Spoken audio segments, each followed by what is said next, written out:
Waiting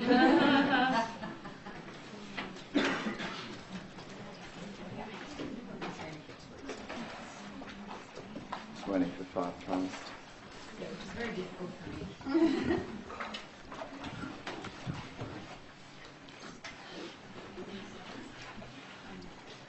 What's difficult? Corrupting the youth.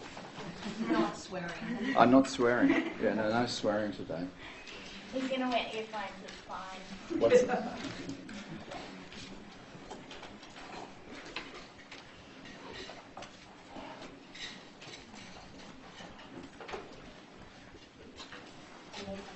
We might start.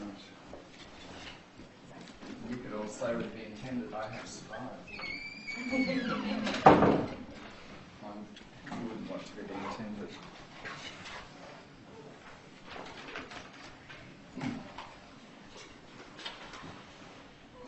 The object today is to talk about Heart of Darkness, and there's a lot to say, so there'll be a lot, unless you've been extraordinary readers, there'll be a lot that's discussed today. You'll think, oh my God, why didn't I think of that? But I wouldn't be too concerned.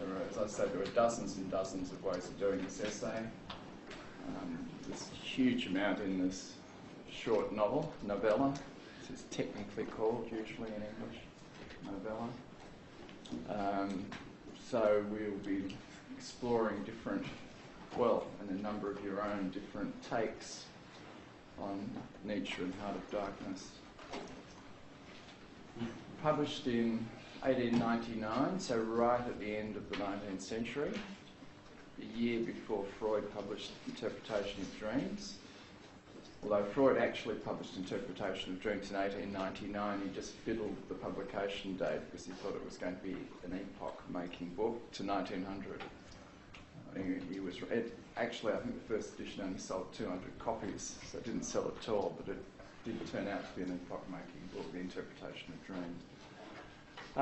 This has been perhaps as influential in a quite different way, Heart of Darkness.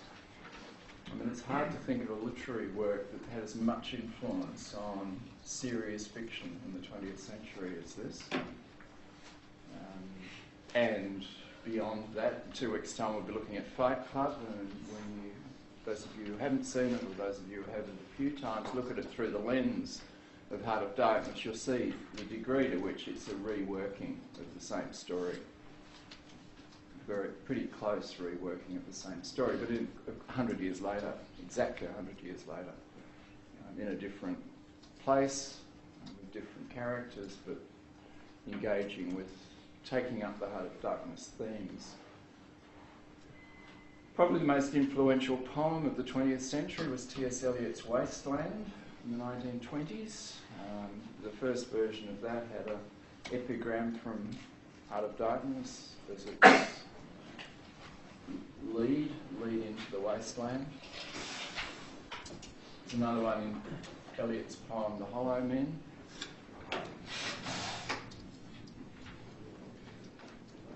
Scott Fitzgerald, author of The Great Gatsby. Some of you may have seen the recent film version. If you liked it, and especially if you didn't like it, I suggest you read the book if you haven't. I mean, the film's probably not very good, but not too bad. It has some positives. The Great Fitzgerald basically attributed the main influence on him for The Great Gatsby to Heart of Darkness. And those of you who know Great Gatsby well will pick up the degree to which Fitzgerald's reworking the big questions that come up in the Heart of Darkness. All right, without further ado, let's do our film. Yep. From current fiction, I also thought that Apocalypse Now was most closely related to Heart. Yeah. I mean, obviously the characters' names like Kurtz is the same, but even the people he meets along his journey, like the French resistance fighters and etc. I mean, it's got a bit too trippy towards the end. But yeah, it was heavily paralleled with the kind of people around him. Almost a copy, isn't it, of the film Apocalypse Now, which, how many of you know Apocalypse Now? Francis Fowler? Quite a few. Francis Ford Coppola, isn't it? Yeah. Knowing the text well, now you'll know what a hash he made of the conclusion. Especially the Brando character, who's surprisingly terrible or hopeless, or whatever you want to say about that performance. But yeah, it's another example of Apocalypse Now. I suppose it's not one of the great films, but it's got a certain presence in film history, Apocalypse Now. All right, we've been given $300 million, a lot of money, to make a film of Heart of Darkness. With the one proviso, we have to have a different title, not Apocalypse Now. What are we going to call it? Film? Are we reworking Heart of Darkness into a different setting, or we just... It's up to you, it's up to us. We've just been given a lot of money. Someone very foolish with a lot of money is giving us the money. It's a 2-hour film. The Horror of Life? The Horror of Life. Or the horror would be probably better, wouldn't it? Temptation of Knowledge. The Temptation of Knowledge. The Temptation of Knowledge. We've got a Hamlet title, and Heart of Darkness does draw a lot on Hamlet. So, okay, horror. Elvis in the Congo? Elvis in the Congo. No, Belgians. Oh, Belgians in Belgians in the the Congo. Congo. There was that great title fight, wasn't there, in the Congo too? The Rumble in the Jungle. You've seen that? Cassius Clay, Muhammad Ali. Sort of Heart of Darkness, The Next Darkness, and we set it in space. Right. That'd be a good film. So you've got science fiction, darkness in space. That's wild. Apollo and Dionysus, so that wouldn't be... Apollo and Dionysus, that wouldn't sell well. No. And we Suffering don't- Congo?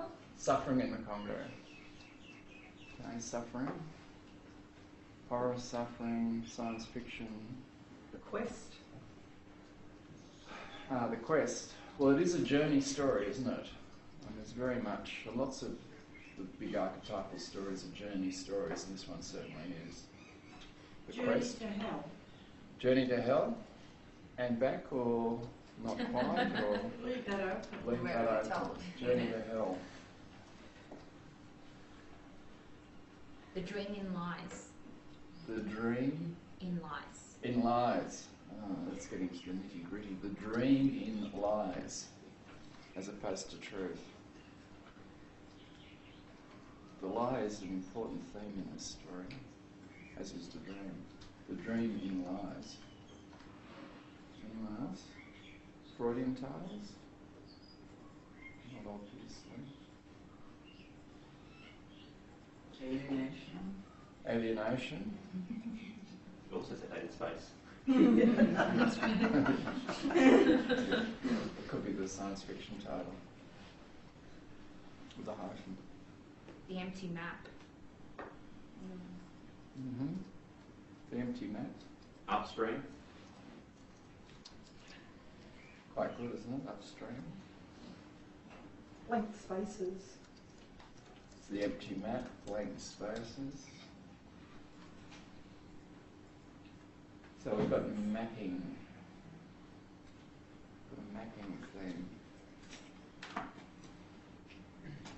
And sort of the story does do that, doesn't it? It is a story of mapping, or mental mapping. All possible.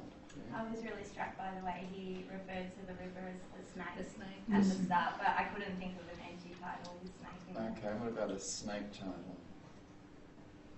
Snake in the Jungle. Serpent of Truth. Oh. Servant of Truth, Snake in the Jungle. Should be a title Servant of Truth. So what about Servant of Lies? But it's enticing you with the knowledge of truth, not lies. Mm-hmm. So the serpent is the temptress, as in Garden of Eden and Adam and Eve. Tempt you with knowledge, the knowledge of good and evil. So it's probably, no one, I've taught this for Up and quite a few River years, Snakes. no one's picked up that association, but it's certainly there. Garden of Eden, yep. Up a river for snakes. Up a river of snakes, it's And going to be too have wordy. Samuel L. Jackson. Upstream.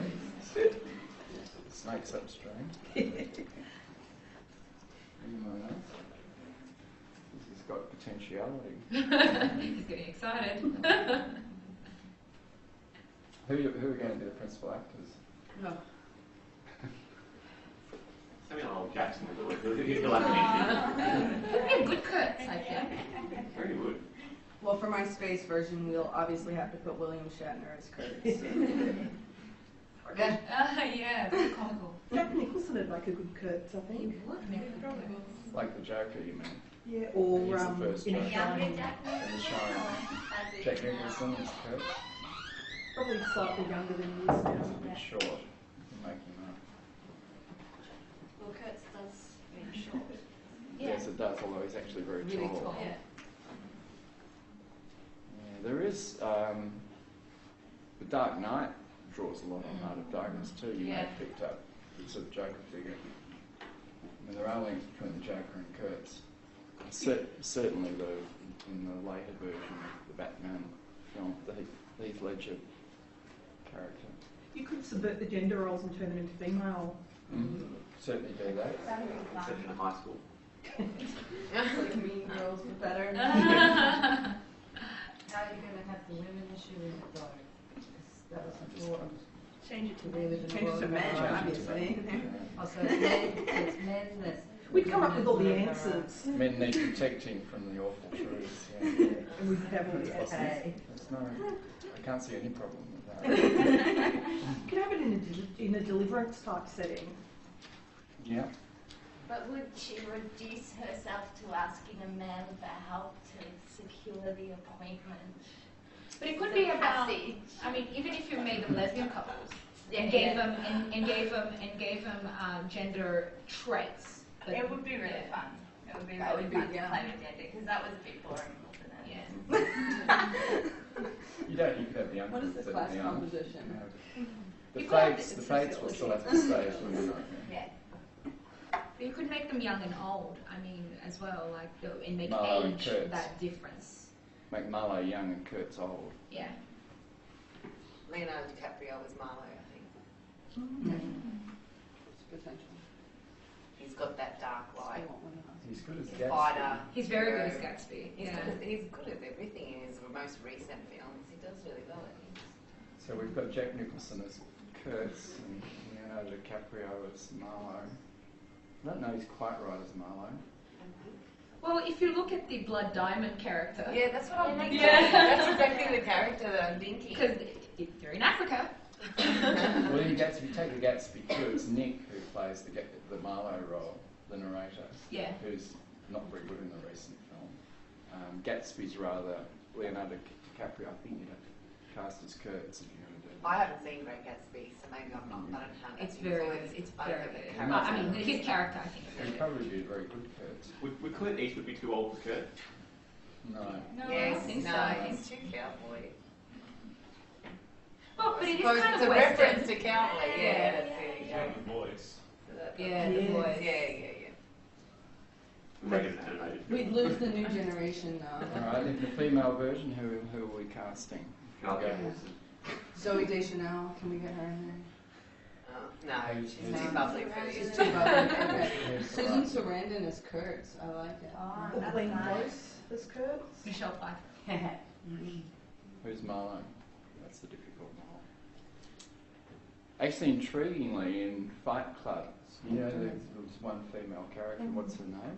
Marla. Helena Bonham Carter.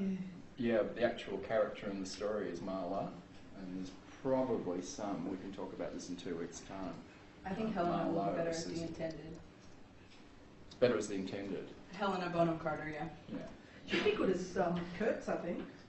but the intended's got to be male in the female version, doesn't it? Unless we're doing it, lesbian couples. Yeah.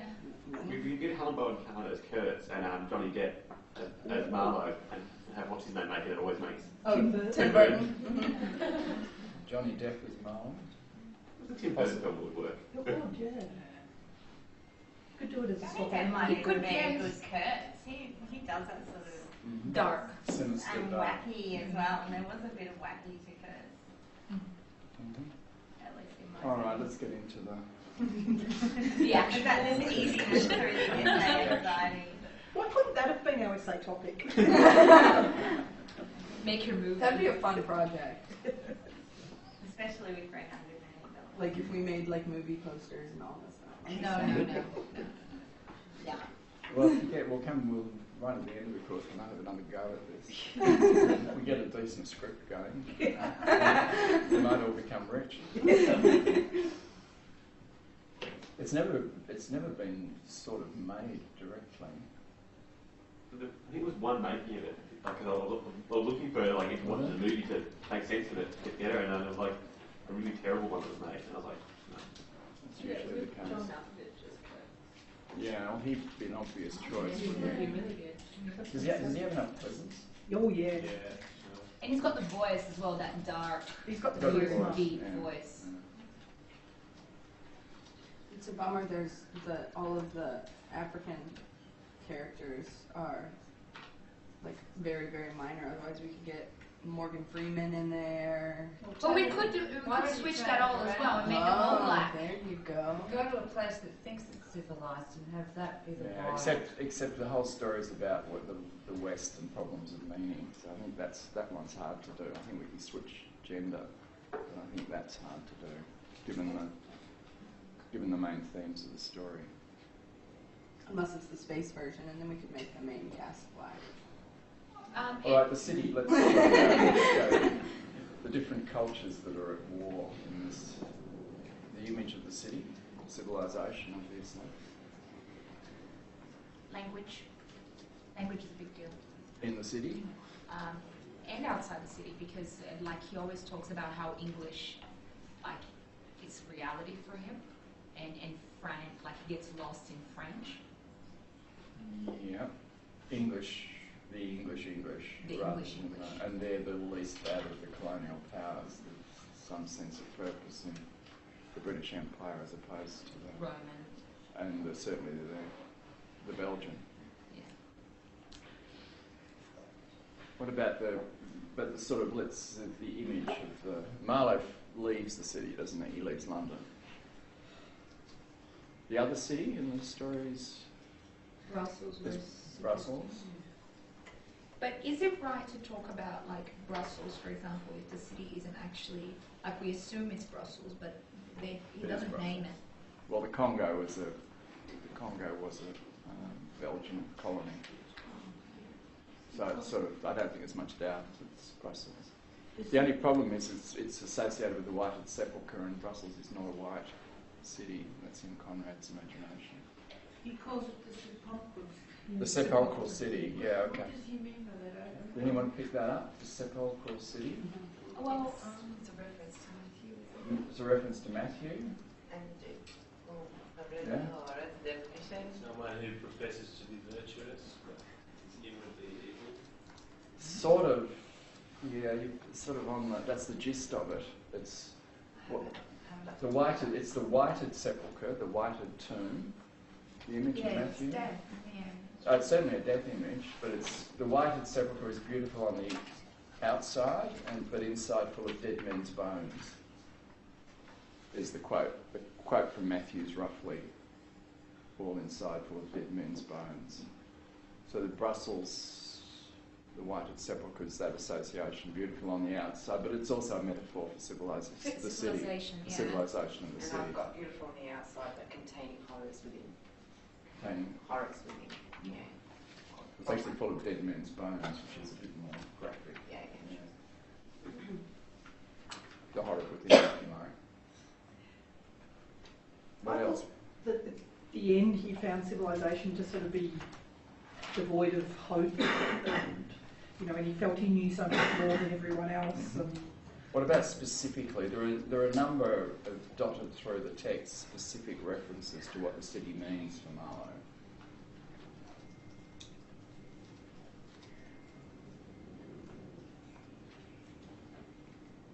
Partly linked to the sort of the absurd Nietzsche's, the truth of existence, either absurd or horrible. Heart of Darkness is clearly largely the horror. The city, largely the absurd, but there are specifics. Can you pick those up in the text? Yep. I found that after the way he described the river, when he reached the river as having impenetrable foliage on either banks, when he got back to his city, I found parallels in the description where he talked about walking down the streets and feeling the buildings closing on him from either side. Mm-hmm. It was very similar to how he felt about the river and he felt about that. But this he characterises the city a few times as what keeps it, gives it order and gives it meaning. No? I don't think any of us chose that one. He talks about the having to balance between the butcher and the policeman and treading carefully between those elements and having the neighbour watching and the constant presence of social judgment. Yep, okay, good. He mocks the people on the boat because of their sense of order and security in the city, because there's a butcher on one corner, policeman on the other. And there are three fears that keep order in the city, which is, I think you've got one of them. Holy terror, actually. Holy terror of three things that keep order in the city. Which one of the three did you pick? You mean the fear of judgment? Fear of neighbours, yeah. Fear of gossip. Fear of the hangman, in other words, fear of being locked up, fear of police. And the asylum, the mental asylum. And fear of going mad, fear of the lunatic asylum, fear of going mad. And it's these fears that keep order in the city. This is Marlowe's very Nietzschean view of London, Brussels, wherever. Is this towards the end? No, they're dotted. There are three or four things dotted through the text. There's one at the end. And when he's sort of ridiculing people for living their pedestrian lives, he says, but I wasn't really very well at that time when I was thinking. That's true, yeah. And I think that's when he talks about the unwholesome beer and the putrid food and the... I mean, he's talking about England, so it is unwholesome beer. It's realistic.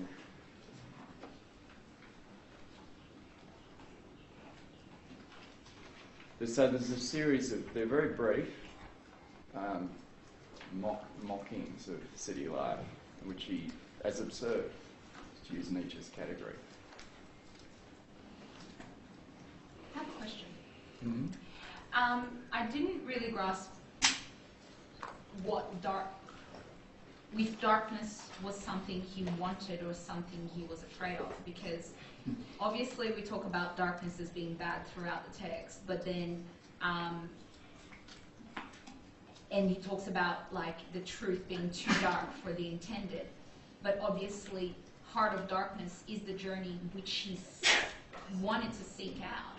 So he wanted to immerse himself in darkness. So is it bad or is it not bad? And why doesn't he want to share that darkness? Is it because you need to experience the darkness yourself? Is the darkness good or bad? I didn't really understand that to the end. Okay, there's no simple answer to that.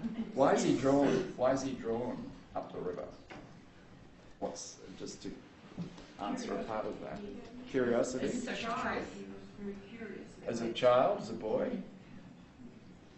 I think it's one of those, like the classic Nietzsche, beyond deep, I can't pronounce it. But that it was just one of those unexplained urges of passion, and there was context that he was fascinated in it as a child and that sort of thing, but really there was a lot of things that were out of context. He was a sailor in the sea, he just had this drive to but I think there. the fact that he's out of context is the context. Because it Yes. tells us that he's a seaman, but he's not like all the other seamen. So we get that he's different. Yes. And we also know that he hates lies and deception, because it tells us that he hates it very early on. He goes on and on about how he hates lies. So to live in a lie would be like horrible for him, and he feels that. So he wants to seek the truth, and I think that's why he goes up the river. But he also uses words like mesmerised and fascination as if the snake itself is...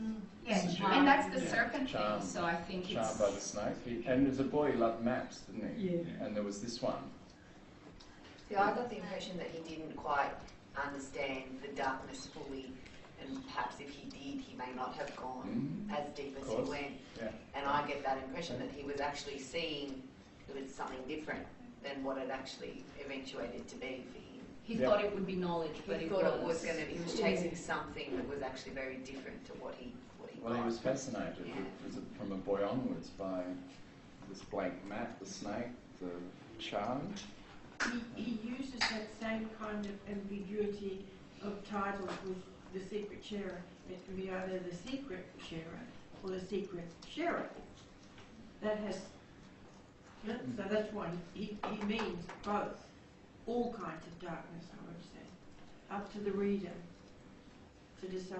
And the light of the city has put him off. He just says that once you see the city as absurd, which he does with his various, he's got to go. You've got to. You can't live. It's deadly. The whited sepulchre is full of dead men's bones. You've got to get out. Where's he going to go to find where real life is?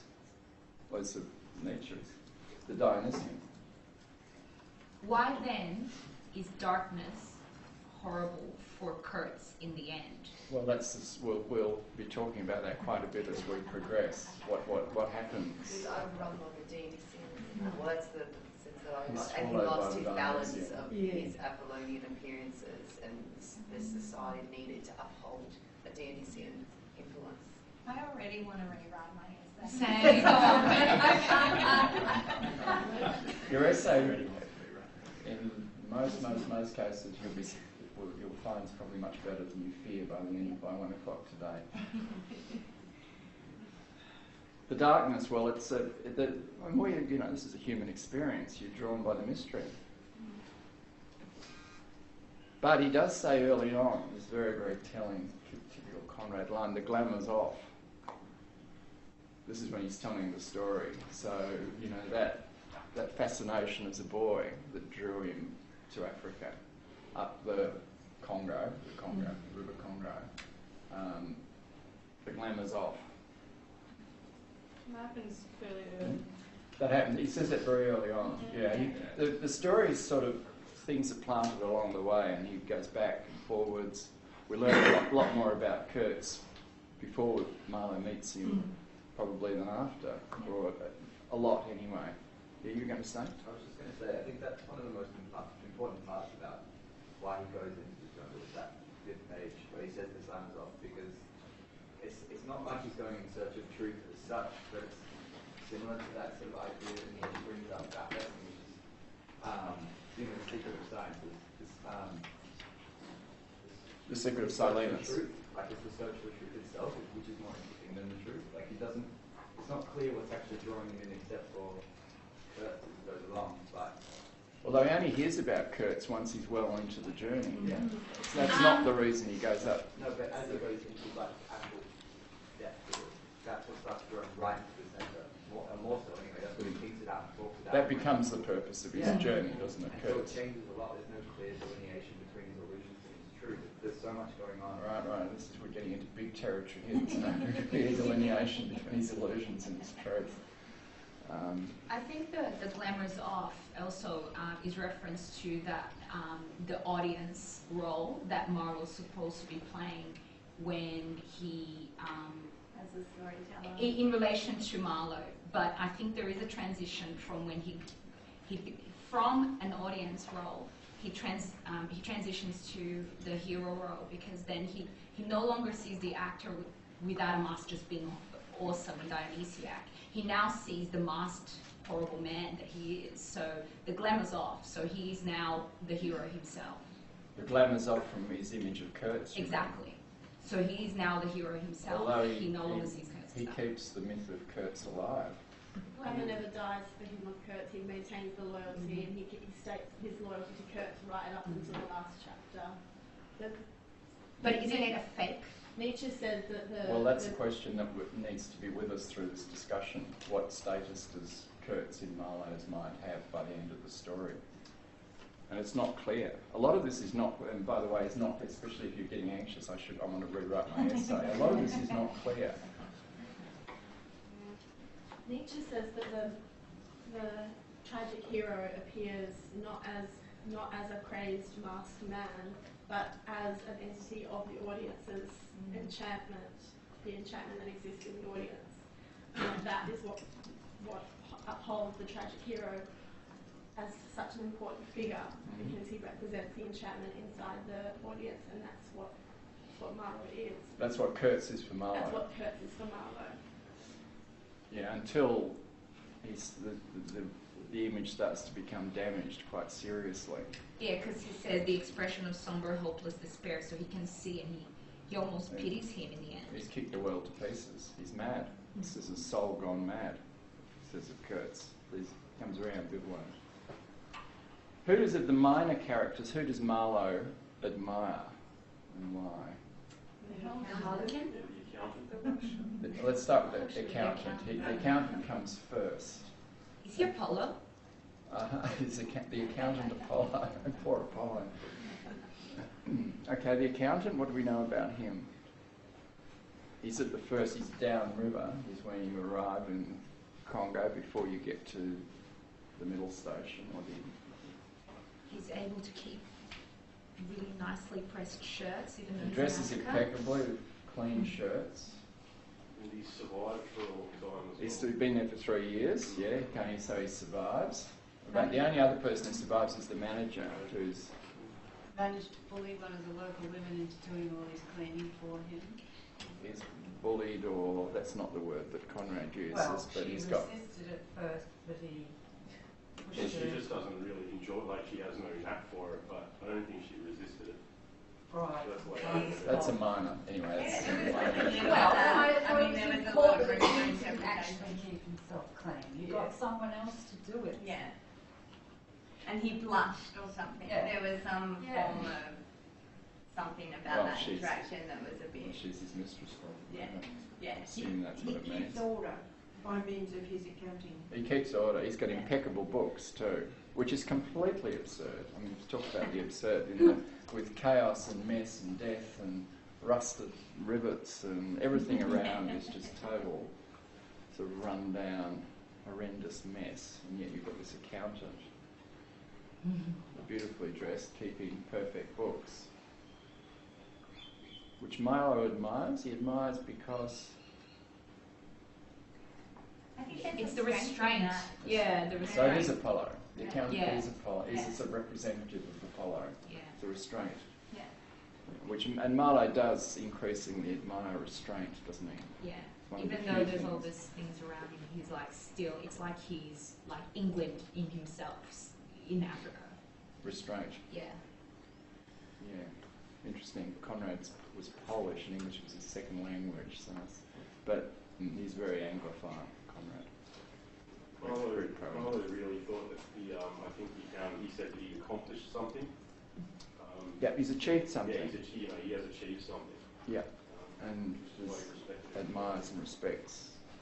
His accountant's done something in extraordinarily difficult circumstances.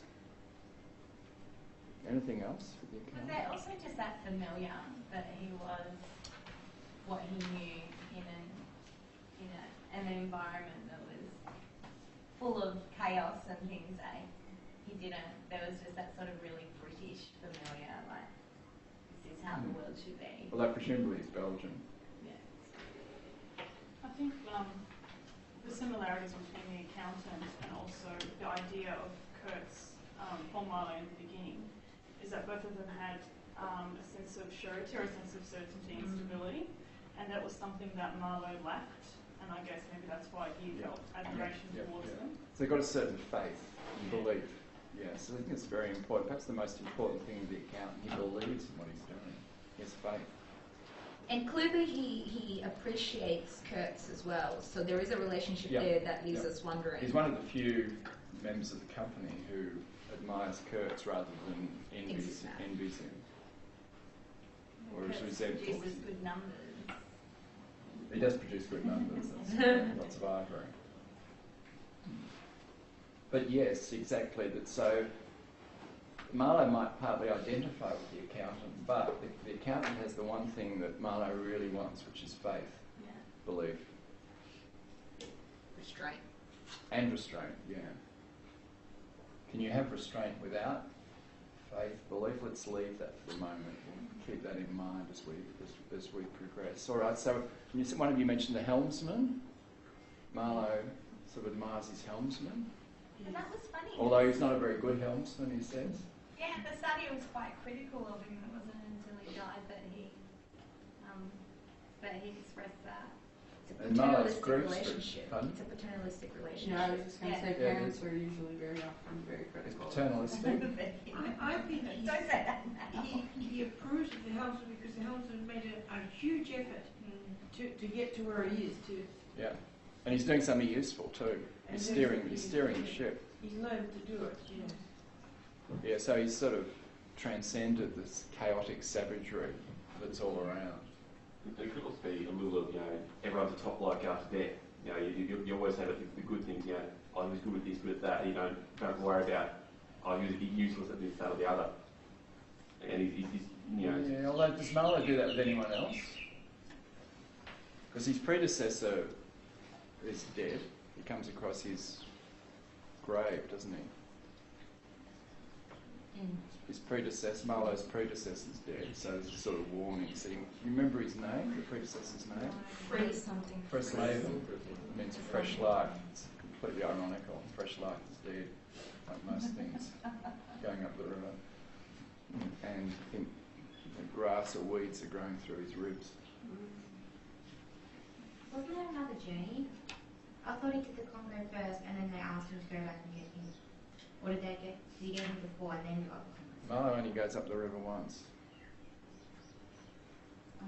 Yeah. I thought for some reason You've imagined a second journey. That's interesting. Do you mean though just because he landed at that first station, that was really the start of the journey? I didn't realise. Yeah. I just thought that was a different, like he did well on the river, so then they asked him to go back and get his bones. He goes up and he comes back. And that almost kills him. Something almost kills him anyway. So the helmsman, he admires the helmsman because he's doing something useful. He's managed to. And he's grief-stricken. The helmsman has faith. Maybe. The faith in what he's doing, and maybe even faith in Marlowe. Maybe that is Marlowe's first take of being in another role where he isn't the audience and indeed he's the hero to someone else. He's the captain. But he's really irritated about the helmsman's lack of restraint in not closing the shutters or being too close to the window and getting himself speared. So there's that. So why is Marlowe so grief-stricken when the helmsman gets killed?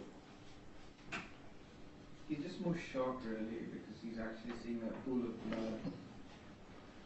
blood coming into the cabin, and I think that's what struck me more about that scene.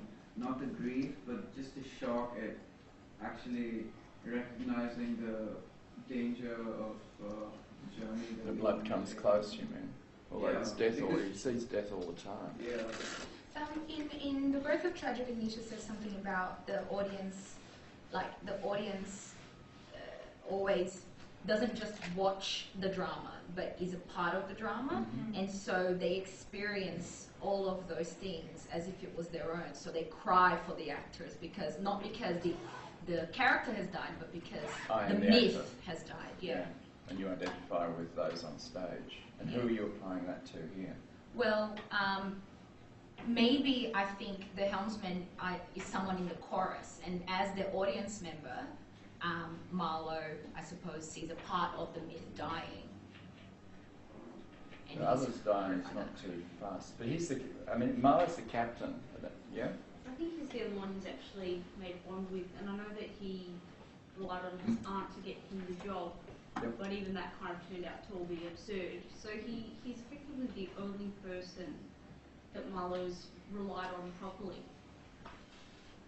Yes. And now he's dead. He's the only one that Marlowe's relied on properly. There's the Boilermaker's a bit, but he's more distant.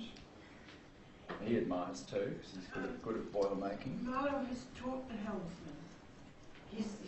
So as a pupil. As a pupil, and it's been a huge jump from being the native in the jungle to having the skills.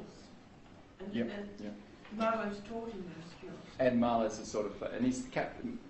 Marlowe's the captain of his ship, which is actually Marlowe's very good at. He's a bit like the accountant. He's very good at his job, which is very difficult. He gets the ship to float. He gets it up the river and he gets it down again, which is an extraordinary achievement. So the captain has some responsibility for the members of his crew, and his helmsman's a useful member of his crew. Duty of care. There's a duty of care, yeah. I think there's some of that, but I think also too there was like a series of events that were leading up to a a sort of climax. Yeah, and that was one of them, and it was like the darkness was closing in, and I think there was just as much grief or shock or horror, like depending on how I guess you're interpreting what his experience of that darkness was. But I think that death was really close to that experience. Like it happened and he was there, and the way that he disposed of the body, there was something really raw. He didn't want them to eat him.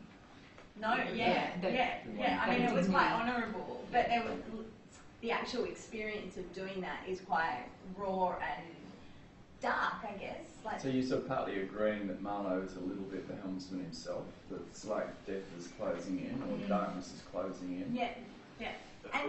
And maybe to him himself, but also that leader as well, to his crew that he's responsible for. He was the caretaker, and it's just getting closer and closer. I think kind of like what you were saying, how there was like a lot of events leading up to it, like right before it happens, like Marlowe says, it's an idea that came slowly to him, but he imagined, that all the natives, they weren't inhuman. So by that stage, he really identified that the helmsman, shared a humanity that was the same as his. So when he saw him die in front of him, it was, very similar to his own death. Yeah. So you could see it happening. Because that was a big part of the story as well, wasn't it? Yeah. The way that he was humanising the native people. Yeah. That happened in He has different... this sort of shock that they actually might be human, and then realises they actually got more restraint than a lot of the whites, like the Pilgrims. Someone mentioned the Harlequin too as another character that Marlowe admires. It's very, very difficult. Did any of you focus your essays on the Harlequin? Any really bold, adventurous souls here? The Harlequin? I mentioned him, but I didn't really focus on him. Very difficult to read. Okay, what do we know about the Harlequin? He's Russian. He's Russian, yeah. So makes you think, maybe this is Joseph Conrad himself, at least part, because Joseph Conrad was Polish, next to Russia. He was like an ideal satyr, like he was a disciple of Kurtz, and he was completely lost in... A satyr, he's certainly a disciple of Kurtz. He's not stupid though, the satyrs are sort of bone stupid. Maybe he's not naturally stupid, but in the, I suppose, trance of Kurt's voice, he is, because he says you can't really talk with him. He's just kind of like... he's also not full of lust and vice. He's actually fairly controlled. So he doesn't have the lust or the violence of the sadism of the satyr. He tries to restrain Kurtz a few times, try to keep him under control. Tries to restrain. Kurtz almost kills him once, doesn't he? From some little bit of ivory. Okay, so he's Russian. What else? He's young with age? 25. He looks younger than 25. And he says, I'm older than I look. His father was a clergyman. His father was a clergyman, I think you're right. He's blonde hair. He's blonde. He dresses in motley. He dresses in, right, he's got this coat with, what's the coat? Patches. Very colourful patches. And neat. He's neat, yeah. The patch, what's the association? The coat with primary coloured patches sewn onto it. Yeah, partly clowns is the Harlequin. I thought he was being like a full character. Yeah, partly full sort of wise, but the wise fool. Not related to Joseph, is it? Joseph, yeah. Joseph's coat of many colours in the Old Testament, the Hebrew Bible. And Joseph, what's characteristic of Joseph? He's sort of untouchable.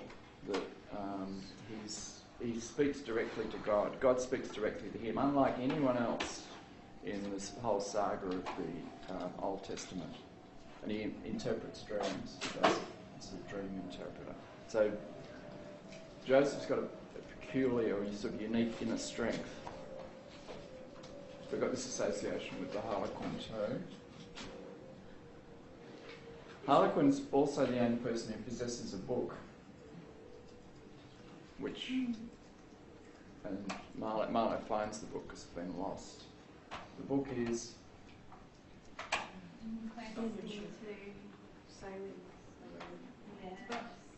Sailing Manual.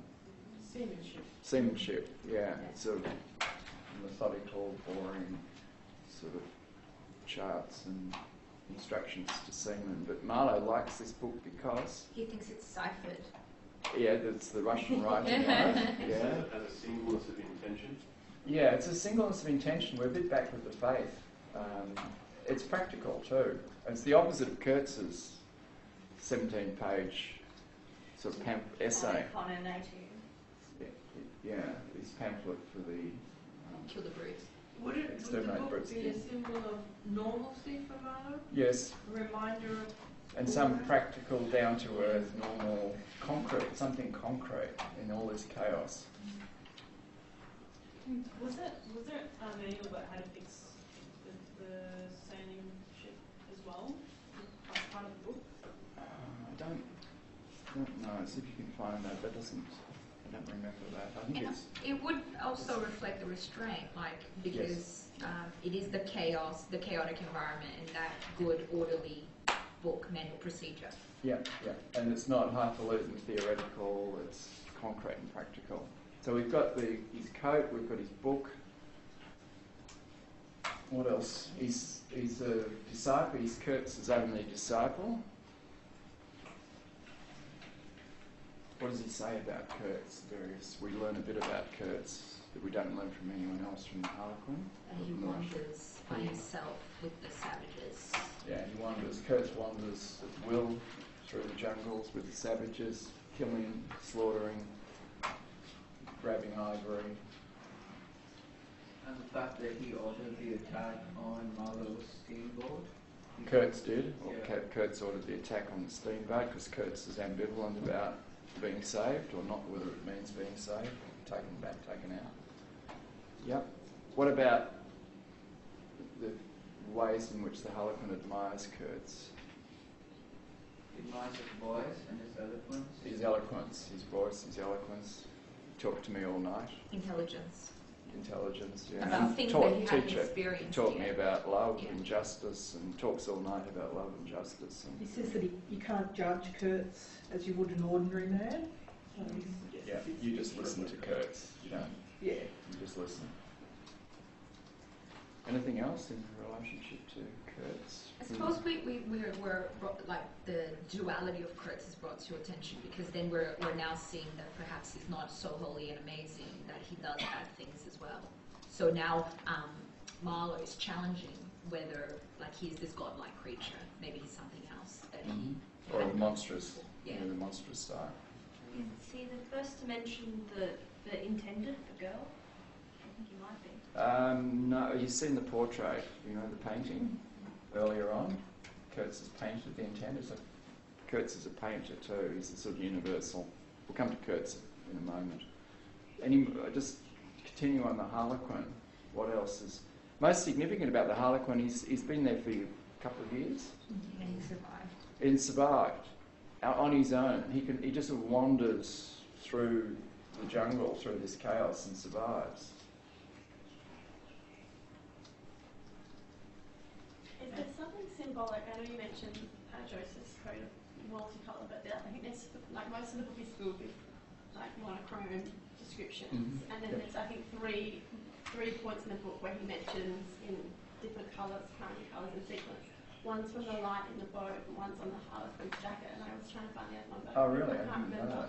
I think it's at 3 points, and I was trying to figure out what that represents, but I didn't know. So most of it's monochrome, there's lots of darkness, but there are three. And then the intended is white and gold, which is kind of white. Which is ashen. And there's light and black, but then there's 3 stages where it's multicolour, and the Harlequin is one of those times. and then the boat at the start on the Thames, the lights that scatter off it, the red, green, and yellow. Okay, interesting. When at the end Marlowe sends the Harlequin, or the Harlequin leaves, what does he take with him when he goes back up into the darkness or into the jungle? He takes his book. Shoes. Bullets. Bullets, yeah, cartridges, pocket full of bulging with cartridges, and you get a pair of shoes. Tobacco? Tobacco, yeah, English tobacco. That's it. The relationship between the shoes that Marlowe threw off. A bit, isn't there? Yeah. This is the second pair of shoes that have departed. He's lost. Yeah. But there is something to that. There is some sort of association with the blood-filled shoes and the ones that now go to the Harlequin. But one of the mysteries in this story is who is the Harlequin? What is his strength? You know, what's his role? Wandering in and out. Suddenly he's there, suddenly he's not. Part clown, part wise, fool, part Joseph. And it seems like from what's just been recounted about what he thinks or retells about Kurtz, it's almost like a mythic quality, like he goes out with the natives and hunts, and that when you get to Kurtz, he's this frail, thin man. He's not, like, he can't go out and do these things now. He's just, like, he's crawling, dying. Get to the fire, you know. Yeah, all right, let's talk about Kurtz then. What do we learn about Kurtz?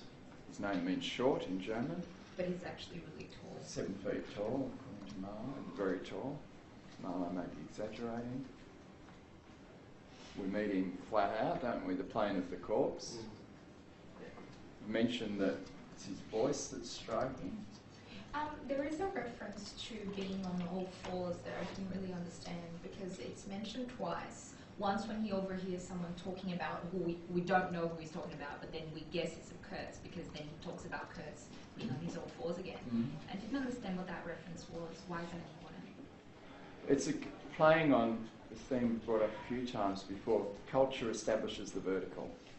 Death is the plane of the corpse. And it's very strong imagery in this story, the death, the meaninglessness, death, life absurd and horrible is in the horizontal. And Kurtz, apart from his voice, which is sort of rising out of this half-dead body, is in the plane of death, the horror of the horror.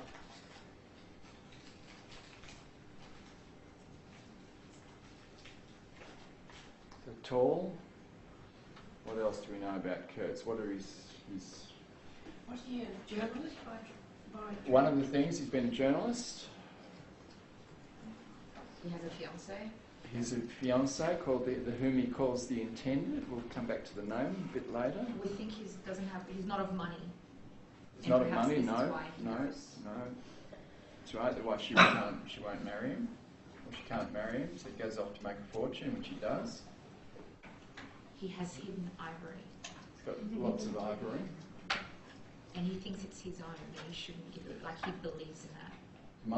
It's me, ego, it's me, my ivory, my intended, my jungle, my, it's a huge monumental ego. What are his other, this is a bit in Hamlet territory, the other universal qualities, or the universal man? What else can he do? He's a painter, journalist, musician. We hear he's a musician. More? Philosopher from the Harlequin. He's a man of action as well, like all the ivories collected. Yep, man of action. He's the one who can go into the heart of darkness and conquer it. Very much in contrast with the pilgrims. There's the other, come to them in a moment. So he's a man of action too, actually unlike Hamlet. He's got the quality, he's got the magnificent eloquence of Hamlet. Anything else? So I was just going to say, he's almost got a sort of supernatural quality about him. Like, because there's that bit where there's like a load of ivory with him and one other person going back down the river, but then he sends that person off and goes back on his own. There's that, like if Marlowe can go up in a boat, and that's an extraordinary feat, then Kurtz can go up by himself in a small canoe or whatever, and that's... Yeah, so sort of this is superhuman, certainly myth or aura to him. And we think he has a African mistress. Well, he does have an African mistress, yeah. He's superb. He's got a fiancée, a European fiancée, and a black African mistress who's following around, savage and superb, as Marlowe calls her. Statuesque, sort of powerful figure in the shadows. He's also reputed to have been a great orator, could hold large audiences spellbound when he was in Europe, before he came out to the darkness. What about his house in a station? Surrounded by stakes with skulls on them? All right, his house is surrounded by stakes with skulls on them, all but one looking inwards. Like, what's going on here? Or maybe that he's learned about the nature of himself and they're reflecting it back. This is a Silenus death. Or me.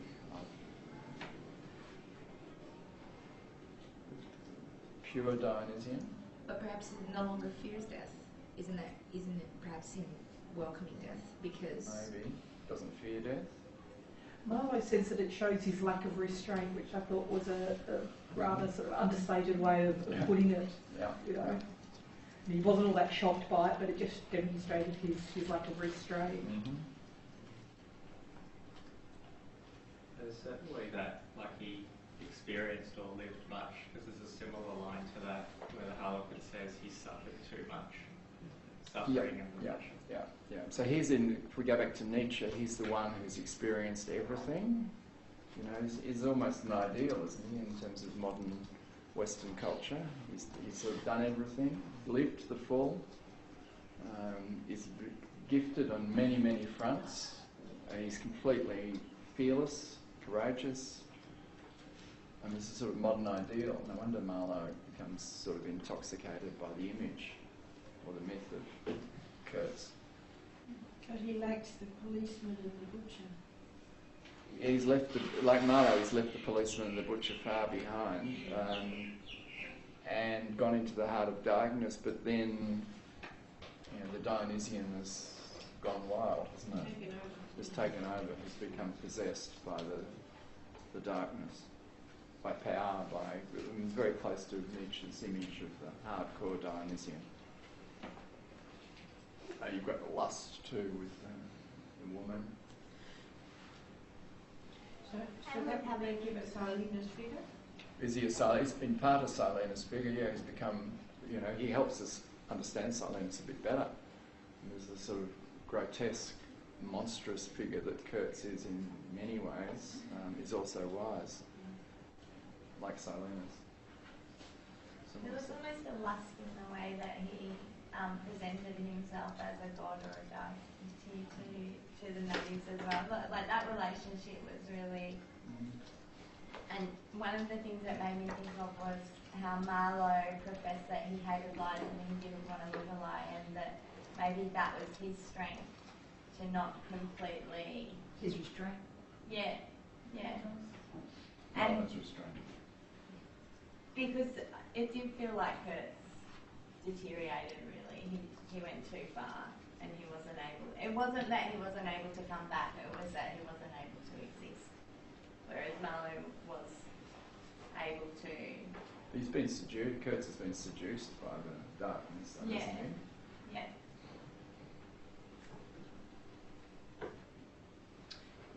Doesn't Marlowe say he was more revolted by the story of the people that lived in the area crawling towards Kurtz? He was more revolted by hearing about that and told the Harlequin to stop. I don't want to hear about that more than the heads. It wasn't just the skulls, his heads. He described shriveled flesh. Yeah. And so that horrified him more than even the violence. Yeah. I think he was a lot... Like, Marlowe wasn't as affected by what he'd done to the natives, that their heads were on the poles. But there was definitely, throughout the story, by the time he got to their heads, he was quite disgusted, I felt, in the way that, in the relationship between the Pilgrims or the white people and the natives. Like, there had been that progression of, like, you're just assigning different labels, but it's really just about a power play. I don't think so. Yeah, and it was the use of the word rebels by the Harlequin and description of the heads. It wasn't the heads itself, but it was like, there's just some rebels' heads. And he's like, rebels? What? Why are they rebels? Because they were killed. And I think the disgust was for the white people, like not necessarily that he was personally attached or traumatised by the way they treated the natives, so much as he was criticising the lies that they were using in order to subdue them. Yes. So if they didn't think they were gods, they would have fought harder. So that their authority is based on a lie, perhaps, and that's what it wasn't honest. But some whites Marlowe admires and some he doesn't. Yes. It's mixed. Yeah. That's That was certainly. Yeah. Oh, I don't think he humanised the locals at all. There was a line where he talked about how the white people had labelled them as what were the enemies. The rebels. Rebels, traitors, was it? It wasn't traitors, but the other one was. Even his helmsman is described as a dog standing on hind legs that he had. Yeah, no, look, it was incredibly racist as well. They I'm don't get to certainly speak. not They trying get to two glorify lines. that. Yeah. No, but there was lots of references throughout the story to that where he.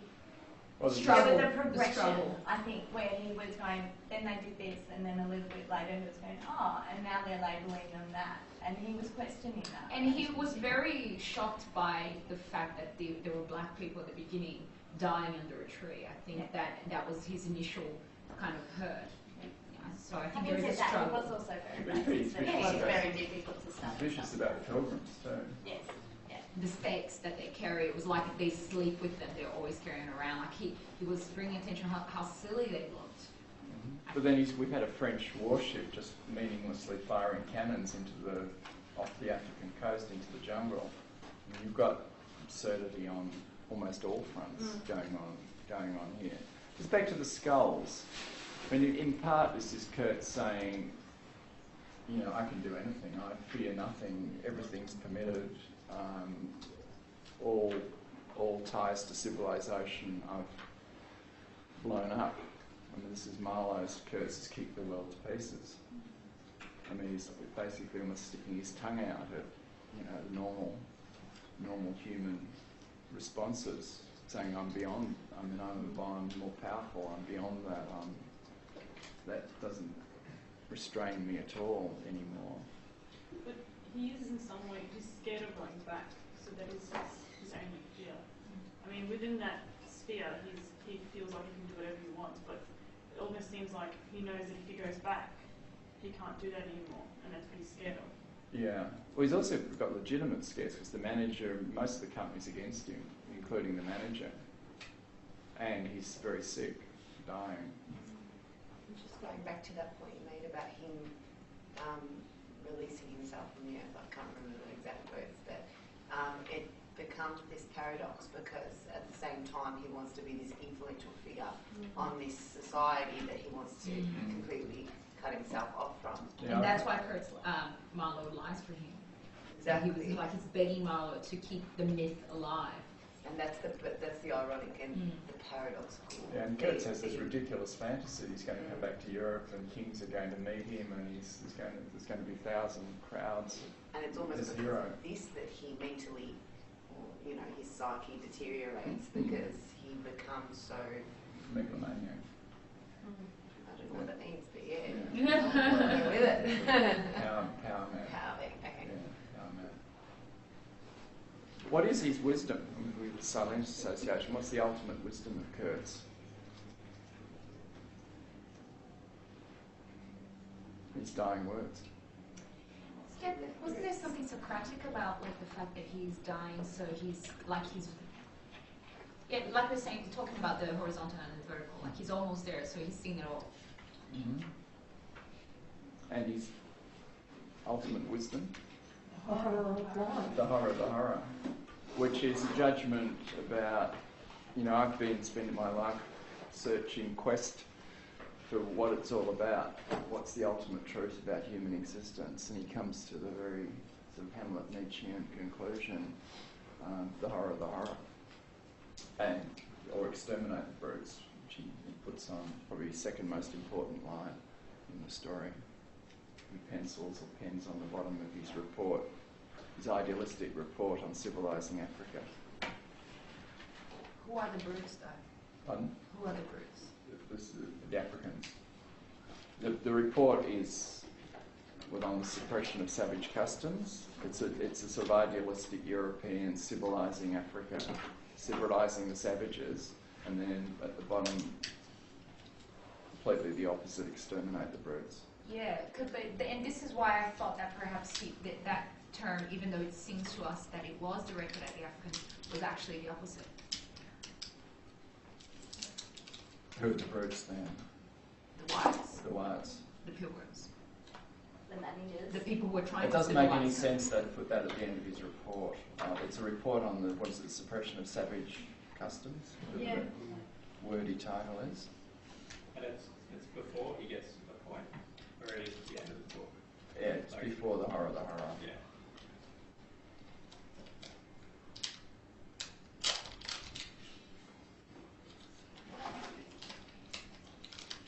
Anything else to say about Kurtz?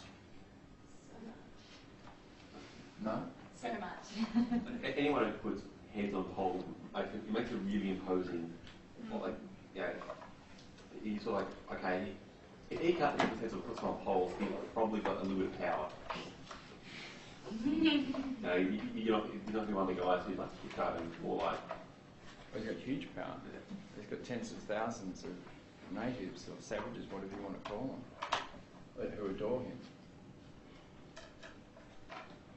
I thought it was interesting that he seemed like he acknowledged, he definitely acknowledged the Dionysiac force, in himself. He acknowledged it, but then he just ran with it all the way. Yep. And then, but that sort of invited the same chaos that the pilgrims were inviting as well.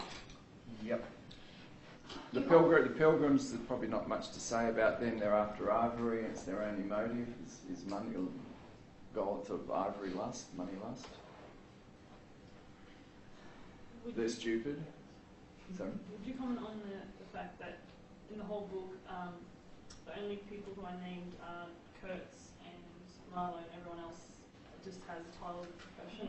Okay, that's interesting. All right, picked up. Anyone else pick this up? The only two people who are named, Marlowe and Kurtz. They talk about it in the notes. Any ideas? They're the same person, of Conrad, and that Kurtz is just the continuation of Marlowe if he kept on going, but he This doesn't. is the Fight Club reading. Yeah, Marlowe goes that far into the journey until he sees in the mirror what will come of him if he keeps going, and he's horrified by it. So he kills, or the story kills that persona, and he reverses and goes back, and he decides to engage again in the Apollonian illusion for the sake of his existence.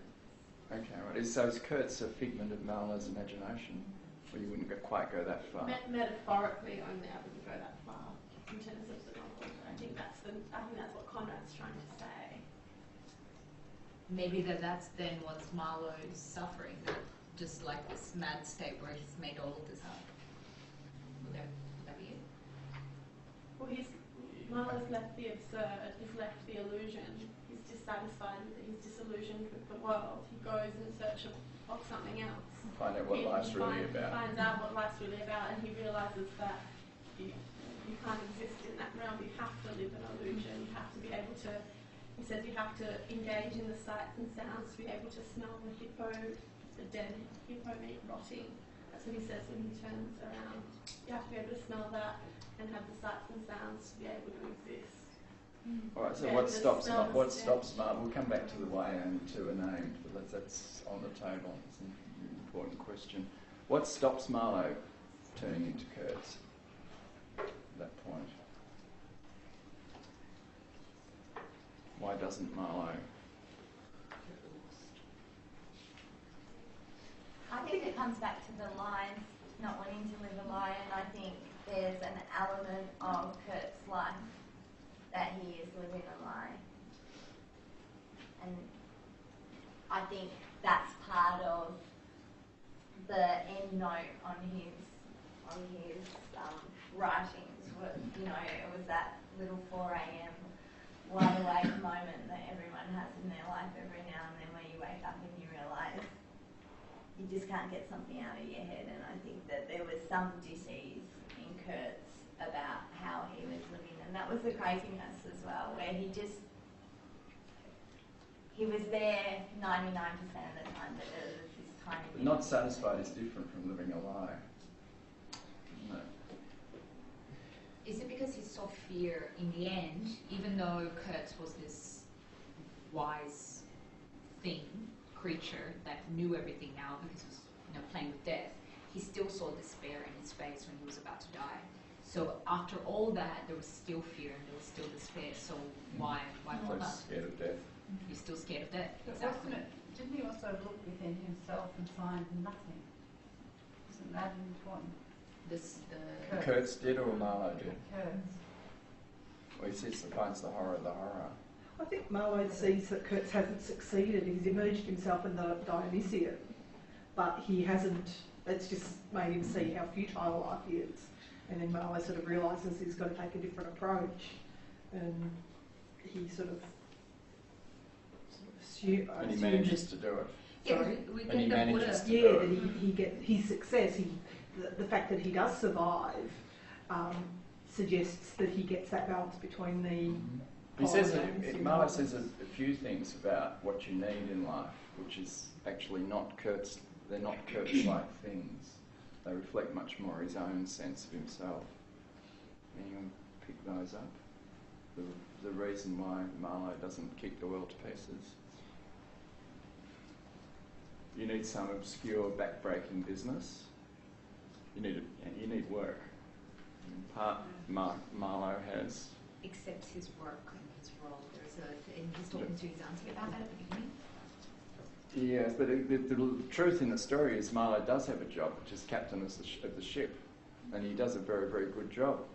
It brings obligations and constraint. It's a very difficult job, and he said at one point he stopped thinking about what was happening to Kurtz and in the jungle because of what he was doing. He's got practical challenges as captain of the ship. Some obscure, back-breaking business. I thought that was a bit of an escape for him, because he mentions a couple of times that he immerses himself in work to get away from creepy thoughts. Yeah. Of what's in the jungle and that. Like, it's almost a distraction. Well, you may be, I mean, you're absolutely right, and you may read his work in the end as a sort of escapism, that if I don't just put my head down and write this essay or whatever, I'm going to go mad. So you can read, it's open how to read it, but his work does play a key role in stopping Marlowe turning into Kurtz. And it's also one of the reasons he's so upset about the death of the helmsman, because he was actually a very responsible captain. But probably reinforcing the questioning of that, he doesn't continue as a captain, does he? No. Because he almost dies on the way back. He almost dies, but then he doesn't, and presumably he could get further jobs as captain later on. So it's not that he finds a vocation, captain of a ship, this is what Marlowe I'm good at, so I'm going to continue. He's a captain once, as far as we can tell. Isn't it because order's been restored? Like when Kurtz dies? That's also why he lies to the fiancé. To the intended. Because the illusion is back. And the company so is lying. The order's been restored by Marlowe getting the ship back. Yeah, Kurtz is dead. And Marlowe using the meaning of Kurtz in his own way to reinforce his own society, and Marlowe understanding that he needs to manipulate these ideas in order to have a society that he can live in on a day-to-day basis and not go mad. He retires into a Buddha, becomes a Buddha, which is the annihilation of the ego. Yeah. Historically, King Leopold was removed from ownership of the Congo around about that time, and this Conrad knew about. You know, he was living in those, those so times that it was over. The rape of the Congo was over. But the company also knew that. Sorry. I found that I know that you guys really talked Kurtz up, but I found that because we learned so much about him through other means, and then when we finally got to him, you know, he was down on all fours and dying basically, I didn't have as much appeal. And so what I really ended up seeing, I think we touched on it before about Marlowe coming up as this hero. He really actually got Kurtz back 3 times. He, I know that he didn't believe that he was dead, so he just kept going. But he didn't take the warnings on hand. I mean, they waited until dawn, but he still kept going through that. They got ambushed, he still kept going through that. Kurtz tried to crawl away, he got him back. And just every single time, this incredible figure that we'd spoken so highly of, you know, thought he was getting his way,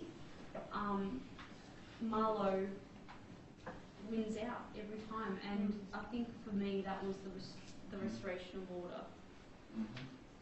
So that's the sort of Marlowe as hero, with his capacity to pull off this, getting this, you know, sinking vessel up the river and back. What are Kurtz's first words to Marlowe when they meet? Anyone pick this up? Was it I've heard all about you?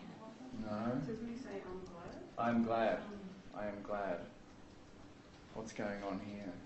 He obviously has heard about Marlowe. Isn't it a bit of sort of Hamlet association? He wants Marlowe to tell his story.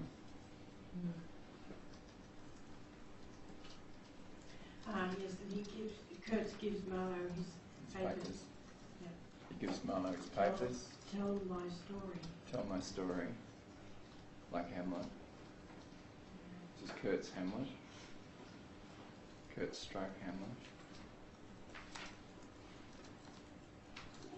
Marlowe also says that he looked over Kurtz is someone who looked over the edge into the abyss and had been swallowed by the abyss. But Marlowe himself looked over the edge and could actually step back. It's plausible, isn't it?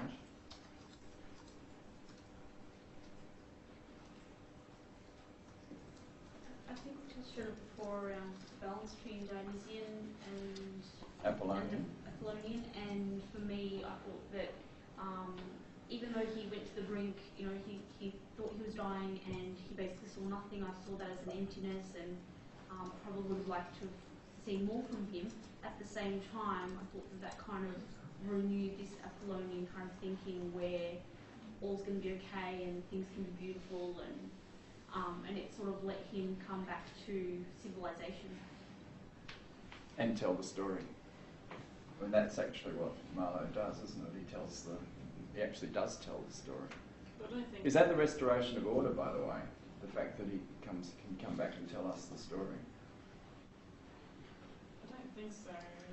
Well, I didn't feel that way because even though he comes back to civilization, he's got this bleak view of the world, and even when it comes to telling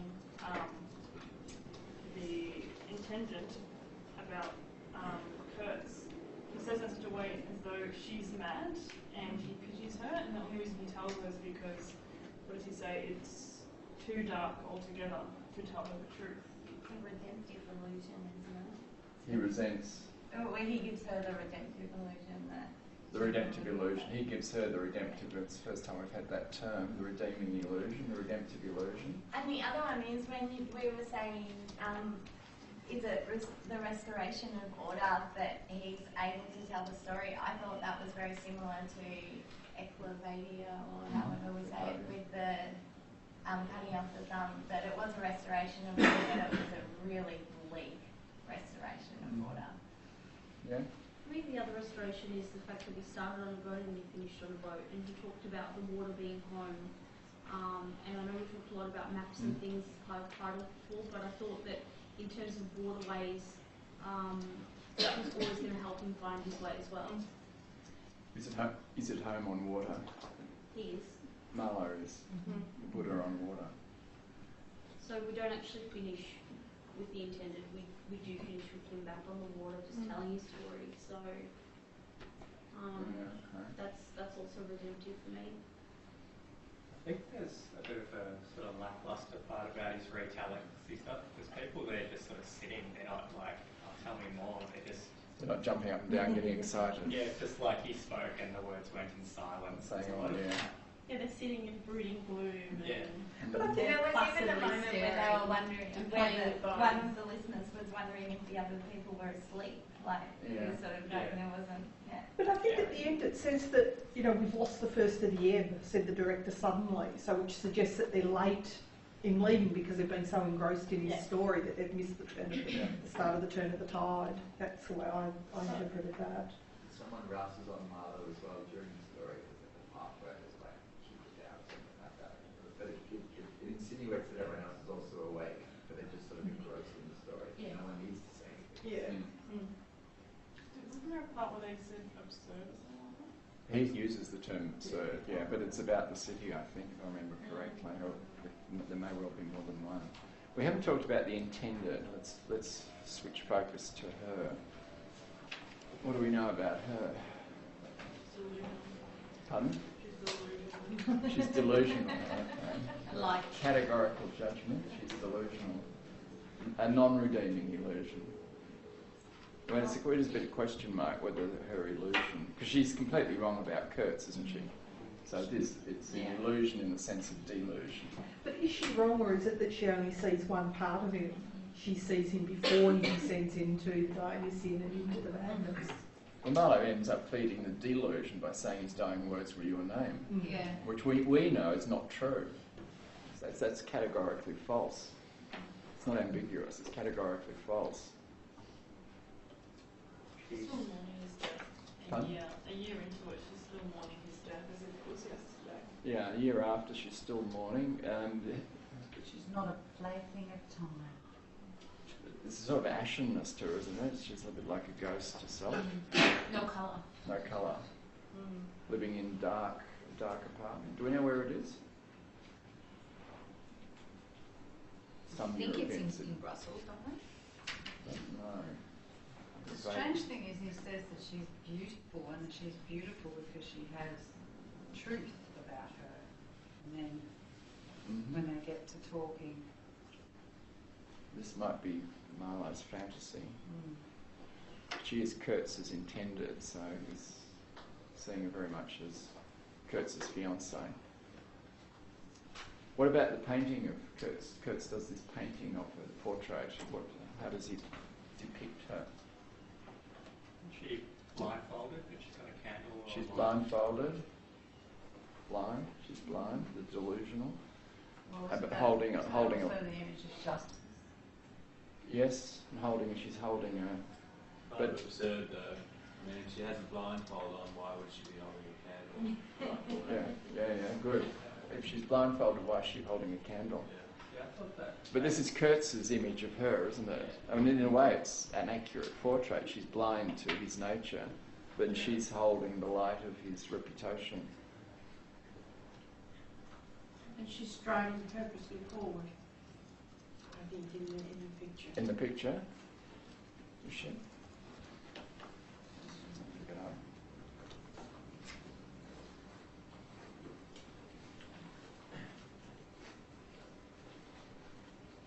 I have a question. Mm-hmm. If she holds the light to his reputation and he's just told her a falsified sort of account of what occurred, has he now absolved himself of having to carry Kurtz's reputation? Yes. Good question. If she's going to keep it all pretty and beautiful and tell a story Except she's locked up as in a sepulchre. She's locked up as in a tomb. Her life has stopped. So who's she going to tell? And it's Marlowe who writes the story. And she's a woman too, and he talks about how women are just futile. Protect them from the so dark who would truths. listen to her, really? Who of substance. And she doesn't seem to have any interest anyway in telling the story. It's all about her. Small sketch in oils on a panel representing a woman draped and blindfolded carrying a lighted torch. The background was sombre, almost black. The movement of the woman, yes, was stately, and the effect of the torchlight on the face was sinister.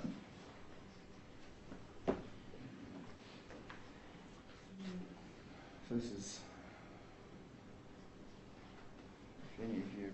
Marlowe refers to her as a shade with a capital S, and my book has a footnote that says that this is from Virgil's Aeneid. It describes the shades as women who are stuck on the sticks, and they are calling to the boatman Marlowe, in order to be able to enter the Elysium, the abode of the blessed. So that would suggest that she needs Marlowe for her to be able to find peace, I guess.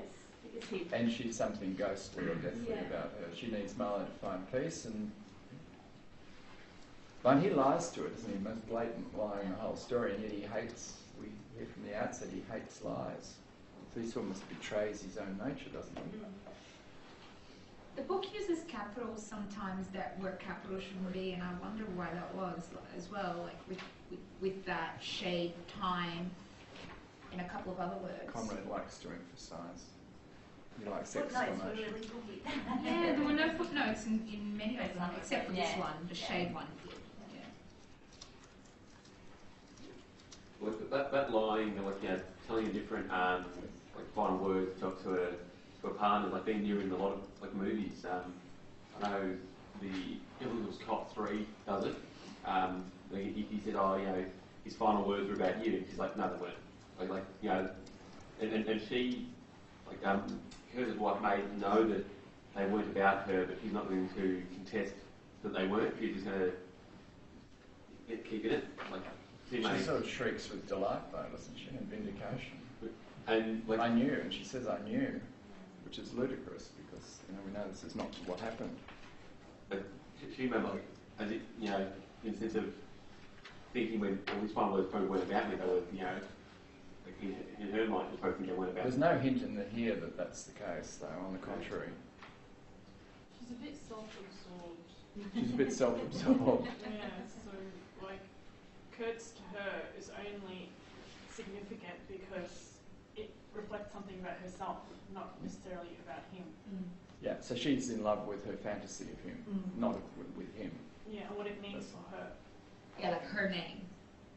That's all she cared about, and then she cries.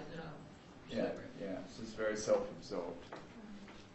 I mean, it's true to some degree, probably for all close relationships. It's partly in love with fantasy rather than the real, but in her case, it's almost 100%.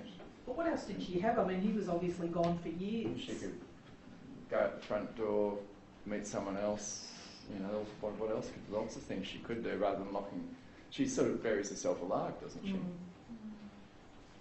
So she prefers not to live than to give up the.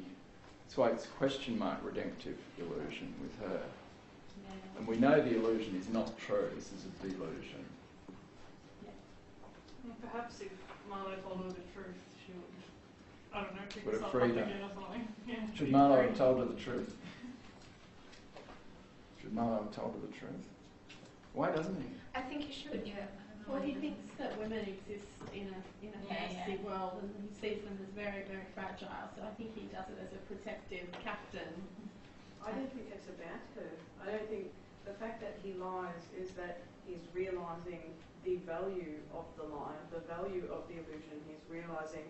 So even though he's telling it to her, it's not about her. Like if he tells her the truth, then she'll be looking at the horror, and she might not she might be paralysed by that. And he realises that for this little world that they're in to exist, that the illusion has to exist as well. Like that's kind of the restoration of order there, because he realises what it takes for that to continue existing. So he tells the lie because he knows that that's what's necessary to her world. So she's in part him, and he's telling a lie to himself. And that's only one step in it, isn't it? Because in the end, he's telling the whole story. Yeah, I thought it was because, I might be completely wrong, but I thought it was because he felt like he was in charge of Kurtz's memory. And he kind of felt like the one person who's still absolutely obsessed with the memory of Kurtz. That, well, actually, no, when he died, he was absolutely crazy. The memory kind of just Kurt actually kind of disappeared. Well, he is, and he said to the Harlequin, he's taken an oath to the Harlequin, hasn't he, to remain loyal to Kurtz. But then his own thing about truth, does that require him to tell such a blatant lie about Kurtz as he actually is doing in this? This is the climax of the story, presumably. That truth is mythos or something along those lines. Well, here this is absolute, not true. Maybe that's why he continues to iterate throughout the story that women need to remain in their own little protective bubble. I know he doesn't say it like that, but in their little world, that needs to be protected. Maybe that is why he keeps saying that, because he's actually rationalising what he's done. Because it almost felt like he just gave up a bit in that moment. Yeah, he says if the women lost their fantasy world, then it would make the horror of the men's world even worse. Yeah. That's true for Marlowe, isn't it? Mm. At that point, he's just projecting. That's the illusion that they get to go and the men get to just go and relax in for a little while to escape the horrors of their world, or like. I don't know. Yeah. Why is she called the intended? Very, very strange term, other than Kurtz's fiancée. Didn't think was intended for her. She can't really marry. I get the impression that they won't be married if he doesn't come back a different man, meaning with riches. So intended to marry him, but not quite sure. That could be. But it's very striking, isn't it? She's the intended. And we're back with the fact that only 2 people are named. It's almost sinister, like Yeah. the intended. Well, the portrait, she looks sinister in the portrait. Yeah. And there's something sort of cold and embalmed, sinister about the intended. Is that a foreshadowing of his death? Like, I intended to marry her, but I died? I died. Yeah, I was always going to die from the very beginning. He doesn't mention it to Marlowe. Kurtz is actually not thinking about her at all. She's completely absent from Kurtz. He mentions the girl. Isn't that his African mistress? I guess it could be. I mean, she's also been superseded by Kurtz's African mistress. Who is more honest and more in tune with... More Dionysian, and she's Dionysian, whereas the intended is sort of deathly Apollo with no Dionysian at all. I mean, she's an example, if you want, of Nietzsche's take away all Dionysian and this is what you get, it's sort of walking death. Whereas the black woman is the opposite, she lacks Apollo. They both raise their arms in the same way, They do, and that reminds yes. Marlowe Yes. of the earlier. Yes, they do. They sort of mirror each other, Kurtz's 2 women. Maybe that's why she's intended, because they need to be like the duality between the Apollo and Dionysian. She's intended because She saw Apollo and he needs the opposite. He never really intended. she's so completely Apollo that there's not fulfilled, or it's not complete, or it's not. Yeah, the duality between them. And with Kurtz himself. So Kurtz is actually between these 2 women, isn't he, who represent 2 extremes at that point. Well, I guess his reality lies with the African woman, but he still wants the other side of him, the myth, to reach the other woman. Yeah, So he wants the story. So both extremities, his both extremities, his reality is the extremity of the Dionysian. But his illusion is the Apollo aspect of him, that gets transferred. So his reality is the Dionysian, the black mistress, and his Apollo is the illusion of the intended. I think it's true, isn't it? We've got this, and then we've got the reality of the skulls around the house. This is Kurtz's home sweet home, house surrounded by skull heads. Just playing on intended, I think the intention is to be good, but his reality is obviously not that. So Oh, okay, good. So his intention is to be good. it was. I mean, he went there for all the right reasons to make the money to come back. To get married. But his reality is that every time he tried to come back, he back to the Dionysian. So. It's seduced by the snake. Okay, let's have a 20-minute break and come back and ask where Marlowe actually ends up in the story.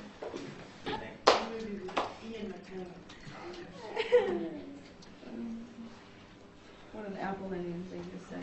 Yeah. Yeah. I've been in this class for 2 months.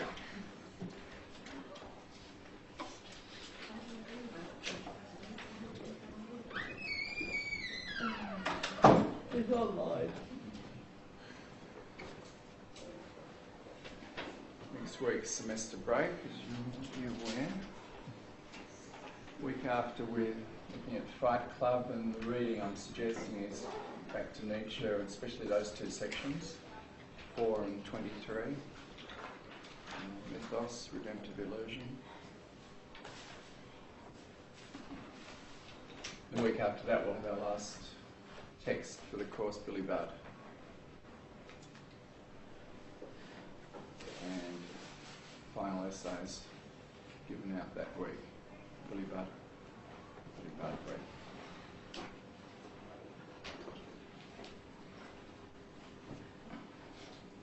What about the role of fate in Heart of Darkness? Presence of fate? I'm sorry, before we go further, I just wanted to mention that from our discussion earlier, in the earlier half, we didn't talk much about the manager, because I found the manager incredibly important for the whole story. I mean, he doesn't have much of a role, but especially when we talked about replacing the order of things, and what helped Marlowe not completely submit himself to the Dionysian way. I think the manager had a lot to do with it, because he was the only person who actually won in this whole sequence of events, because he got his ivory and he got a lot of it, and he was the only one who seemed to follow a strict set of guidelines set by the company, a kind of profit margin. He managed to get his trade done, so I felt that he was the biggest symbol for the Apollonian way. The Apollonian way. Yeah, as compared to what Marlowe was facing and what Kurtz represented. Yep, the manager. Okay, let's talk a bit about the manager. Anyone else on the manager? Marlowe loathes? I thought, with the manager, but also with the sort of colonialists in general, they were less Apollonian and more Socratic. The way I thought of it was very much kind of in sync with that idea that Nietzsche brings up about the Socratic method only being able to explain a limited amount of things. It has very limited sort of confine of knowledge. And that the way they operated in there, from when they were in Belgium, but also when they were there, was to sort of, as if the darkness wasn't around them. It was only when they got there, and some of them were swallowed by it, that they were able to, they went mad or they killed someone or something terrible happened to them. But people like the manager were the people who were able to sort of stave that off and keep within the confines of that knowledge without being completely consumed by the Dionysian. I didn't see so much Apollo or an Apollonian influence in that at all. So you sort of lack of imagination and narrow focus. Yeah, very logical and rational way of looking at things. Same with the chief accountant. I didn't see him as Apollonian either. I saw him as very Socratic. He blocked out everything else and just focused on putting those perfect transactions, despite living amongst death. And Marlowe describes, I think one line is, everything was in a muddle. Heads, places, So around him, everything was chaos, whether Dionysian or just destroyed. But he was able to kind of protect himself within his little shack, which even itself was damaged, but he just focused on those transactions. And he made that comment, which is, it's very difficult when amongst these groans to be able to make this, keep accuracy with these transactions. So he's staving all of that off. He's keeping that away by focusing just on that limited confine of knowledge and information, irrespective of how absurd it seems when you step outside and there's someone dying and people in chains rhythmically clinking as they walk along. It's very Socratic. That's true, I think, isn't it? Why do then does Marlowe admire the accountant and loathe the manager? Because he couldn't see any. Sorry. No, please. Because he couldn't see any motive for the manager. Like for the Great. accountant, he could tell that this man was dedicated to his books and ensuring the accuracy of all his records. But with the manager, other than his want of ivory, he couldn't see any other driving force behind his actions or the way he just presented himself. No faith. No faith, in other words. My ideal. What's that? Ideal was not worth. Why his ideal was malicious and like it was just the triple of ivory and just power. Like it's Yeah, but the ivory's not even going to him, it's going to the company. No, but it's the act itself that has no real worth. Like, I don't think Marlowe sees any real value in it. He cannot identify it. In the ivory, Yeah, in the well, money. the chief accountant he's like it's absurd, but it's just he's maintained this image as if he was and this aesthetic as if he was still in Belgium or wherever, and he's kept true to his appearances, and that takes I can't remember what you but like courage or something like that, like the ability to keep all that off to as if none of this happened. It's admirable while all around death goes on. He keeps and pretends that it's all fine and keeps those transactions. There's a singleness of purpose. The singleness of purpose, yeah, very Marlowe. But there's also the balance of acknowledging and respecting the opposite, the Dionysiac symbol, which is Kurtz. So the accountant acknowledges and respects Kurtz, whereas the manager doesn't. So he's only surrendering to the Apollonian aspect, but not acknowledging the Dionysiac. Yeah, so we've got two more polars, like the women, but also there's the accountant and Kurtz. It's very true. Why doesn't the manager get sick and die like everyone else? I kind of felt that, like, in a way, the manager did acknowledge the Dionysiac. Like, when Marlowe, went and found it, like, he said that the guy had no order, or like he was kind of chaos. His office was a mess, and he had no, unlike the accountant whose books were in apple pie order, the manager was a bit of a mess. But when he took leave, because he'd been there for 3 years, which he'd survived, when he took leave and he went back home, he carried on like a bit of a drunkard, and he kind of embraced the Dionysiac, like he let himself run a bit wild. But then he was able to come back to Africa and live. But I think it was also interesting that he had, like a servant boy who he kept around, who he allowed to kind of like talk down to the other pilgrims and to the other whites, and he was overfed, and I guess he kind of took care of him in a way, which I think kind of allowed for him to survive as well. I think Marlowe's comment is he's got no intestines, so he doesn't pick up the bugs, the diseases of the manager. It's hollow.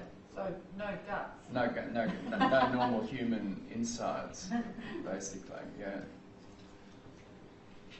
Something about dust coming out. That's the papier that's the Boilermaker, I think. The papier mâché Mephistopheles. Great. Conrad phrase. You poke the stick through and it's hollow inside, apart from bits of dust coming out. That's the Boilermaker. Or the brick? No, it's not. Sorry, it's the bricklayer. It's the bricklayer. Yeah, it doesn't make any bricks. Been there a year enough to produce the brick. The manager was also quite threatened by Kurtz. Yeah. And was trying to sabotage that. Yeah. And surely that had an impact on how Marlowe perceived the manager as well, because he cottoned onto that quite early because of the vote. Yeah, he's rancorous. Yeah. Because he envies Kurtz's success and Kurtz's power. Yeah. Yeah. He Which thinks is he wants another his reason. job. Pardon? Yeah, he thinks he wants his job. Well, he couldn't do it. The manager couldn't do what Kurtz does. No, but in terms of a promotion, he thinks Kurtz will... The manager's a bureaucrat, Yeah. basically, which Kurtz is not at all. I felt like there was a threat of... Well, that's the conversation he overhears. Marlowe overhears the conversation. yeah, because is it the brickmaker that says that he'll be more than just the manager in 2 years? He could very well take the manager's job, but he will be much more than that in 2 years, because he's just this. he has talent and the natural art, where the manager has no talent. He has nothing. He's just a bureaucrat. And survivor. Yeah. His great talent is he manages to survive there without getting sick and dying. But I think, having said all that, you're right in a sense. He survives also partly because of just a completely narrow focus, and sort of no imagination. And he's in a bit of a catch-22 because he understands that Kurtz is valuable for the trade of the company, but at the same time he is a liability because he's not following company regulations. Yeah, his methods are unsound, to quote the manager. So the manager's sense of duty and loyalty to the company is kind of conflicting with his ambition. Yeah. So he'll never be the man that Kurtz will be because he's not willing to push the boundaries. Yeah, yeah. Well, no one will be Kurtz as we know. And I think in the end he knows that Marlowe's hiding more. And perhaps there is the element of why Marlowe can't totally submerge himself back into society and could be a captain again, because there is that element that the company knows that he's hiding something, they can't prove it, but he chooses to give the papers back to the intendant and not the company. Yeah, well, Marlowe, I suppose Marlowe does work for the company, but you know, he could be a captain on an English ship. He doesn't need to. The company's just one business in Europe. Back to fate, the role of fate here. With Greek associations in this course, the fate. Things fated or not, or no relevance. When he first comes to the first station where the manager is and he's walking up, he has a moment where he foretells a relationship with a man who I struggled to actually understand it properly, but I assumed it was Kurtz. Who foretells the relationship? Sorry, Marlowe. Marlowe does. Yeah. He has a moment of foretelling.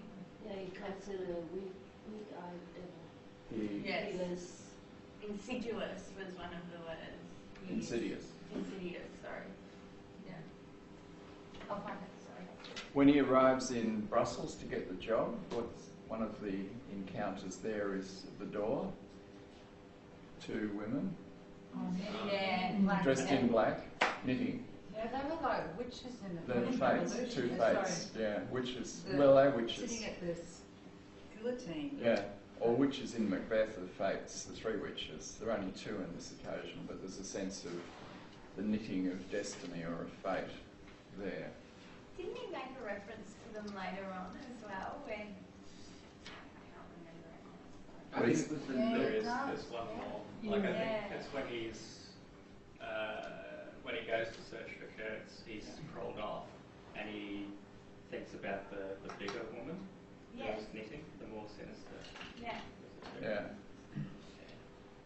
And he says, doesn't he say something about it's strange that they were there at the beginning of this journey?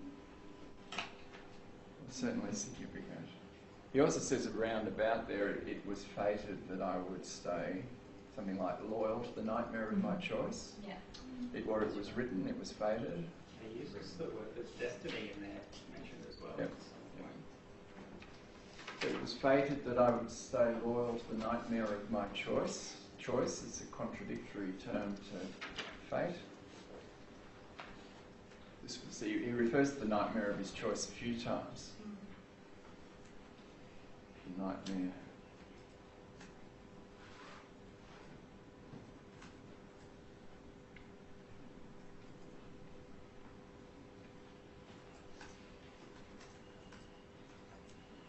Are all of Conrad's books this loaded? No. No. Most of his books are novels. They're much longer, and you know, actually my view is he's not as good at novel. The novel's too long for him. Yeah. They're sort of all, or at least they're all a bit of a mess in one way or another. Are they kind of like teenage boy stories of boys at sea, or There's a bit of that in some of his stories, yeah. But there's more. There's always more under the surface than Conrad. Yeah. I mean, those of you who've taken to it, the other novellas which are very powerful. There's one called Typhoon, set in the South China Sea. And there's another called The Shadow Line, which is about depression in Bangkok, or in a ship that's becalmed off Bangkok. Yeah. Are they all based on his own personal experiences? Well, he travelled after he went to England and got a job on ships and travelled.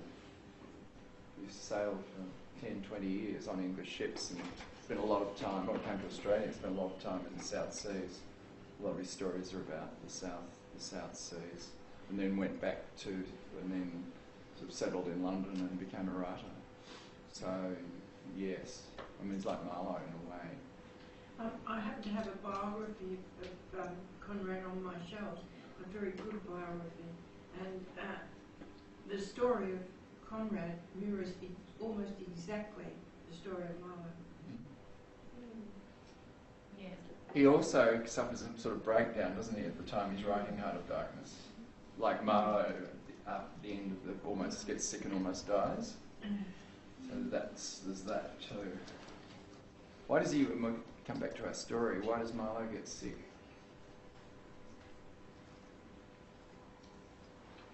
After the death of Kurtz, or after he gets his ship back. He's obviously very sick. This is a sort of, we haven't talked about initiation here, but this is sort of death and rebirth. Mm-hmm. Yeah. Sort of death. Well, certainly there's near death. Mm. And speaks of his imagination soldering. His imagination? Yeah, and cleansed. Yeah, with what he's learnt, what he's seen and what he's learnt, and then he kills him. Yeah, it's almost like his obsession with Kurtz kind of drags him down to his level for a time. Yeah. Horizontal. Or the horror. Yeah. You know, basically, you go on the quest in search of the truth, the meaning of it all, and the ultimate conclusion from the person that is the Jesus figure for you is the horror. You know, it's the horizontal. So it's understandable Marlowe should sort of symbolically and physically almost die. He talks about it at the beginning when he mentions the Romans in Britain, how they suffered with the horror of it all. Yeah. I can't remember the exact word, but that is, for me, he's priming us to what's going to happen and how he will feel. Although he later on doesn't say it, he puts it all onto the Romans' feelings of horror, not himself. I think that association, isn't it more that London was once a darkness? For the Romans, that London was a heart of darkness. And how they felt. How they must have felt. Must have felt, given what I'm going to experience exactly, here. yes. Yeah. Well, wasn't that idea of the darkness, or at least I found that point, there's a line which is about, there's no initiation either into such mysteries. It's like, that's what how the darkness always represented itself to me in that whole thing with this story, was that it was absurd in the sense that it seemed to be ungoverned by reason, and that one couldn't just step in there and understand what was going on, that it was as if you were immersed in mysteries and incomprehensible, and that was what was detestable about it. So when the Romans were there, it's not the fact that, it was the fact that they lived amongst something, they had no connection to the culture that they had grown up around, and all of the previously held truths about life and being had become ripped away, completely ripped apart. Yep. And they were incomprehensible. And when you put the stories of your culture or whatever in that situation, they'll be torn asunder. Like they cannot stand up against that. There's no initiation into such mysteries. Important line, isn't it? I felt like that kept going throughout the story, even when he was in the city and when he was in the jungle. It was only in the ship where things kind of made sense. There's a line very early on about the sea being, the ship being his home, and the sea being his country for a sailor. That's what it is. And so in the city he kind of was equally repulsed by it, but in the jungle there's no, it's just as absurd. The jungle is also absurd. The station is absurd. Kurtz is absurd. Everything's absurd. Yeah. Life is absurd outside of where your sort of stories and narratives make sense, and for him that's in the ship. So in a way, there isn't what you're saying. There isn't initiation here. There's no dying and being reborn. Just getting sick, nearly dying, and then coming back to a sort of life. He was very, very sick, but I think he only came back to life when he was on the ship. That's when he's back to life, because that's where his heart When the ship telling the story, or on the ship going into the heart of darkness? Well, so the ship that's telling the story. So at the very start, at the very end, he's back on that same ship, but that's where he is at home. That's his country. That's where his ideas about life make sense. There's lines early on about sailors going onto the land and understanding it in 5 minutes and finding it, banal. But his ideas about life are actually given to us through the story he tells about going into the heart of darkness. So it's actually in that story that we can come to work out what Marlowe thinks, if that's clear. And maybe it's not clear. I think there's a duality of the water and the sea, because I think it's both his paradise and his hell, because in the story that he's narrating, so in the river, the ship's almost his undoing, whereas in the story being told by the narrator, where he is the hero there, I feel, then the ship is like his paradise. He's like almost godlike in that place. Yeah, and he's got order. Yeah. When Marlowe recovers from his illness, what is he left with? What does he believe? What's the truth?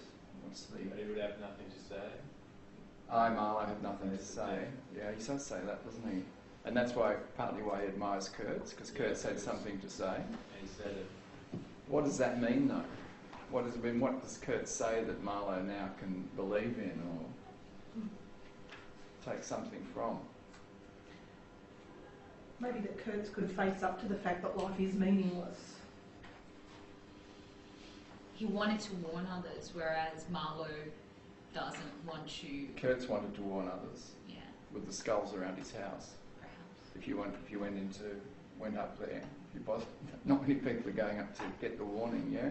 When you see the worst of the worst, you are able to accept anything and everything, and in a way, Kurtz was freed because he's completely unleashed, completely let go, and I guess he admires the fact that he's seen the worst, the horror, and therefore he can see the beauty.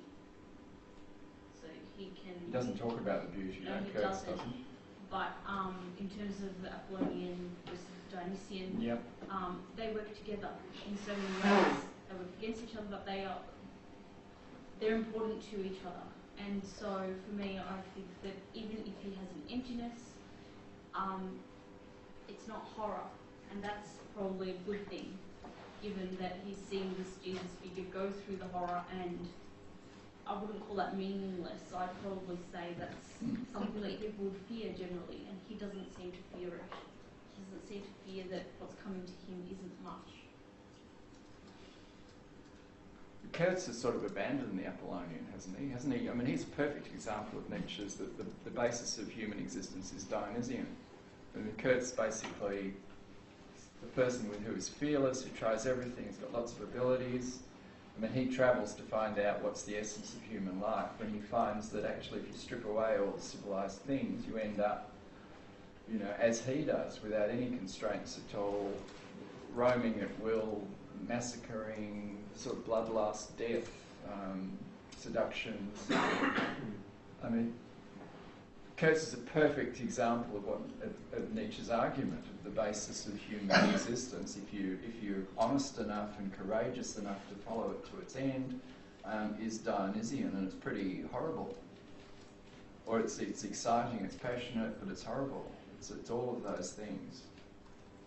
I think Marlowe is able to kind of learn a lesson from that though, because there's a very specific bit where he talks about how it's like he was living with what Kurtz had done.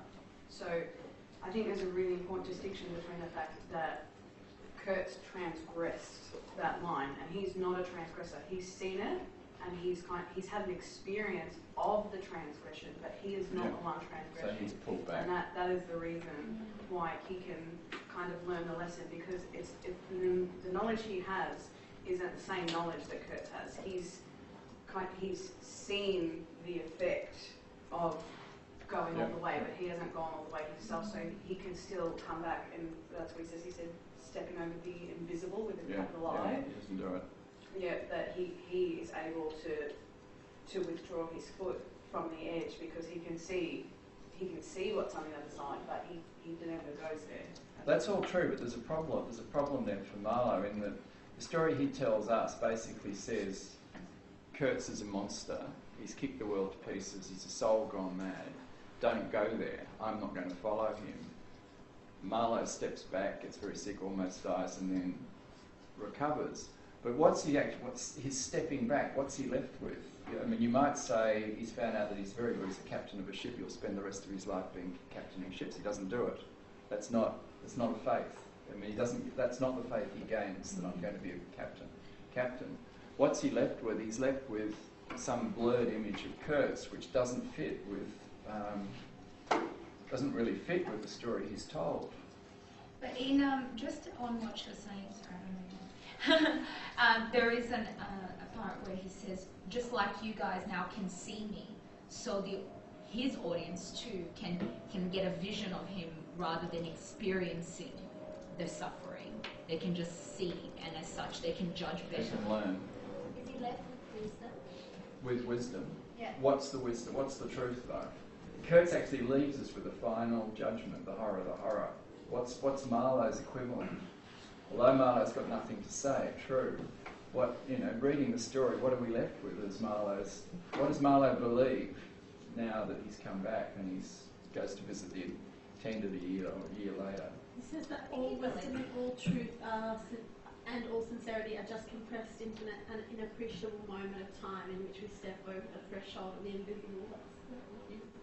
That's the statement you're saying. That's the only clear statement pretty he vague, says isn't after. It? Yeah, I can't think of any stronger statement than he Whereas Kurtz actually is concrete, the horror.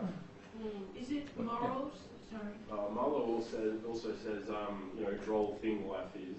The only thing you can expect to find is maybe a bit of knowledge about yourself. Like you can't draw anything else from it. It's just your own knowledge, which is what I think he gets from Kurtz. Like by seeing Kurtz go all the way and stepping back, he understands that it's just about choosing the balance, finding the balance between both the Dionysiac and the Apollyon.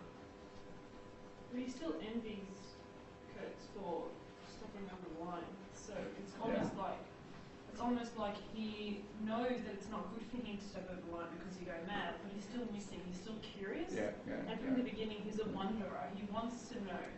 He wants to be there, he wants to know what it feels like. And he doesn't completely know because he didn't go there. He doesn't want to go there because he's afraid of what it might do to him. Yeah, he might turn into Kurtz. Yeah. He has fear, and is that the darkness? He certainly does. He learns fear. He's got a conscience. He's got a conscience, and his conscience is telling him what? That there is a moral stance. The Kurtz is evil. Yeah. But that's just the Socratic ethical sort of, part coming into it, where, it's not right to go there because it does drive you mad, but at the same time, what are you missing out from? You're missing out the ecstasy that comes the Dionysian passion or yeah. ecstasy, yes, you are. And he envies Kurtz for having that, I guess. Which Marlowe doesn't have, and he doesn't have a mistress, he doesn't have an intended, he doesn't have all the things that Kurtz has. And Kurtz doesn't really discriminate, like in the fact that he almost killed the Russian. He's separate to the company in that the company is exploiting, the natives of Africa. That's their thing. Kurtz, because he's gone so far in, he's free of even that. Like, yes, he's going to get ivory, but I get the idea that no matter who stood in his way, they would be slaughtered because he's free of that. Yeah. So it's an honesty and like an equality that is in that. He's a rampant ego, isn't he? Everything's me, mine. Yeah. Whereas the company is kind of creating a binary of the superior and the inferior. He's creating inferior with the natives, but it's like anyone could stand in his way and they would be slaughtered. But this is Marlowe's judgment of that. This is a soul gone mad. He's kicked the world to pieces. And I think he says at one point, you need to have something above you. You need to have some constraint. You need to believe. Well, it's back to faith. You need to have something to believe in. We had the oath and the searches. He chooses to align himself with that rather Marlowe does. than with the company, though. Like, it's preferable to him to be of the party of unsound method. But he could be the Harlequin. There are other models. It's not just the company or Kurtz. There's the Harlequin. I think the thing that Marlowe is left with is that he knows that horror exists and he has to learn how to live with that knowledge, as opposed to that Apollo existence of the veil. So, but then he tells the lie to the intended. If he's coming out of that recognition of the horror, that recognition allows him to lie, doesn't it? But I think I think he writes her up. Like, I think he's quite flippant about that in the end. I think he goes, it was just too dark for me to. I mean, he even gets frustrated by it and becomes angry. Mm. But isn't he, and we're back with an earlier discussion, it's partly him he's frustrated with. I mean, he doesn't know, he doesn't really know what he believes now. One half of him is a realist about Kurtz, that this man is a monster who's kicked the world to pieces. The other half of him sort of believes in Kurtz still, as someone who has something to say. But that's the horror, isn't it? That it is so dark and awful, but you're still drawn to it. Well, he hasn't been reborn because he hasn't transcended the story. I mean, there isn't he's not redeemed from Kurtz. He's almost consoled by the fact that Kurtz exists. Yeah, well... The world would be a lesser place without Kurtz. What's that? The world would be a lesser place without Kurtz. Is that what you mean? Well, I mean, he's consoled insofar as he doesn't need to sort of go to that point of transgressing his own sort of way of identifying with himself.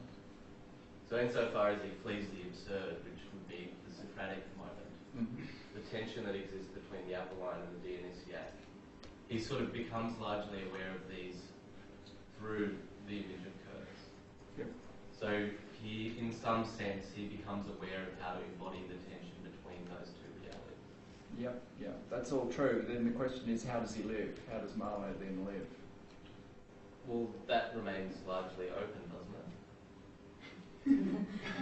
it? You were first. I think that some of what we're leading to, and we're talking how it's not very explicit, but that it is a bit of a journey for him in terms of self-discovery. I think that when we talked about why he didn't tell the intended truth, that's not his part of self-discovery. He already knows himself enough to know that he needs to, walk that fine line between horror and veils and so on. And with her, he doesn't need to go there. He's just throwing the veil on, knowing that's going to do the job, and he's out of there. In terms of how he lives, really he just gets to tread water or tread where he likes now. In terms of, again, it's really sort of about that balance and about finding it. He won't go the Kurtz way because he fears what might become of him, and he also knows that the illusion isn't quite what it seems. So he tells the story. Sort of in the middle. It's not entirely ambiguous, but it's also not entirely. It's not an entire direction. Like when you say, he's a captain of a ship, he could continue being captain of a ship. It's like if he wears that hat for the rest of his life, that's what he becomes, and that's so clear and concrete. But that's saying that what you do as a job is who you are sort of thinking, and I think that in terms of his personality and who he wants to be, doesn't have to be delineated by his role. I think the strongest symbol of where he ends up is the fact that he's sitting as Buddha, and it's mentioned a couple of times. That's really the strongest clue that Conrad gives to us of the state, that he's come out the other end of the journey. Detached from normal human passions. Yeah. There's sort of the Buddha detachment. But he is sitting on the boat that's going back out into the darkness, and like, Nietzsche boat, the rock. Well, darkness is everywhere. There's no escape from darkness. Everything in the book is described as dark. Everything. Caspian mentioned 3 times on every page. It was dark. Constantly reminding us. Is it overwritten? Which Nietzsche says, if you're completely Apollonian, the whole world will be dark because you know truth. Yeah, but that's the thing. It's saying that darkness is bad, and that's what I thought. But then, that's what he's looking for. Is it the unknown? darkness is just what you don't see. It's just what's behind the perception. It's not a judgment of what's good or bad. It's just what you don't see. So also, if you don't take a journey into the darkness, you don't live. You don't experience, you don't live. You were going to say.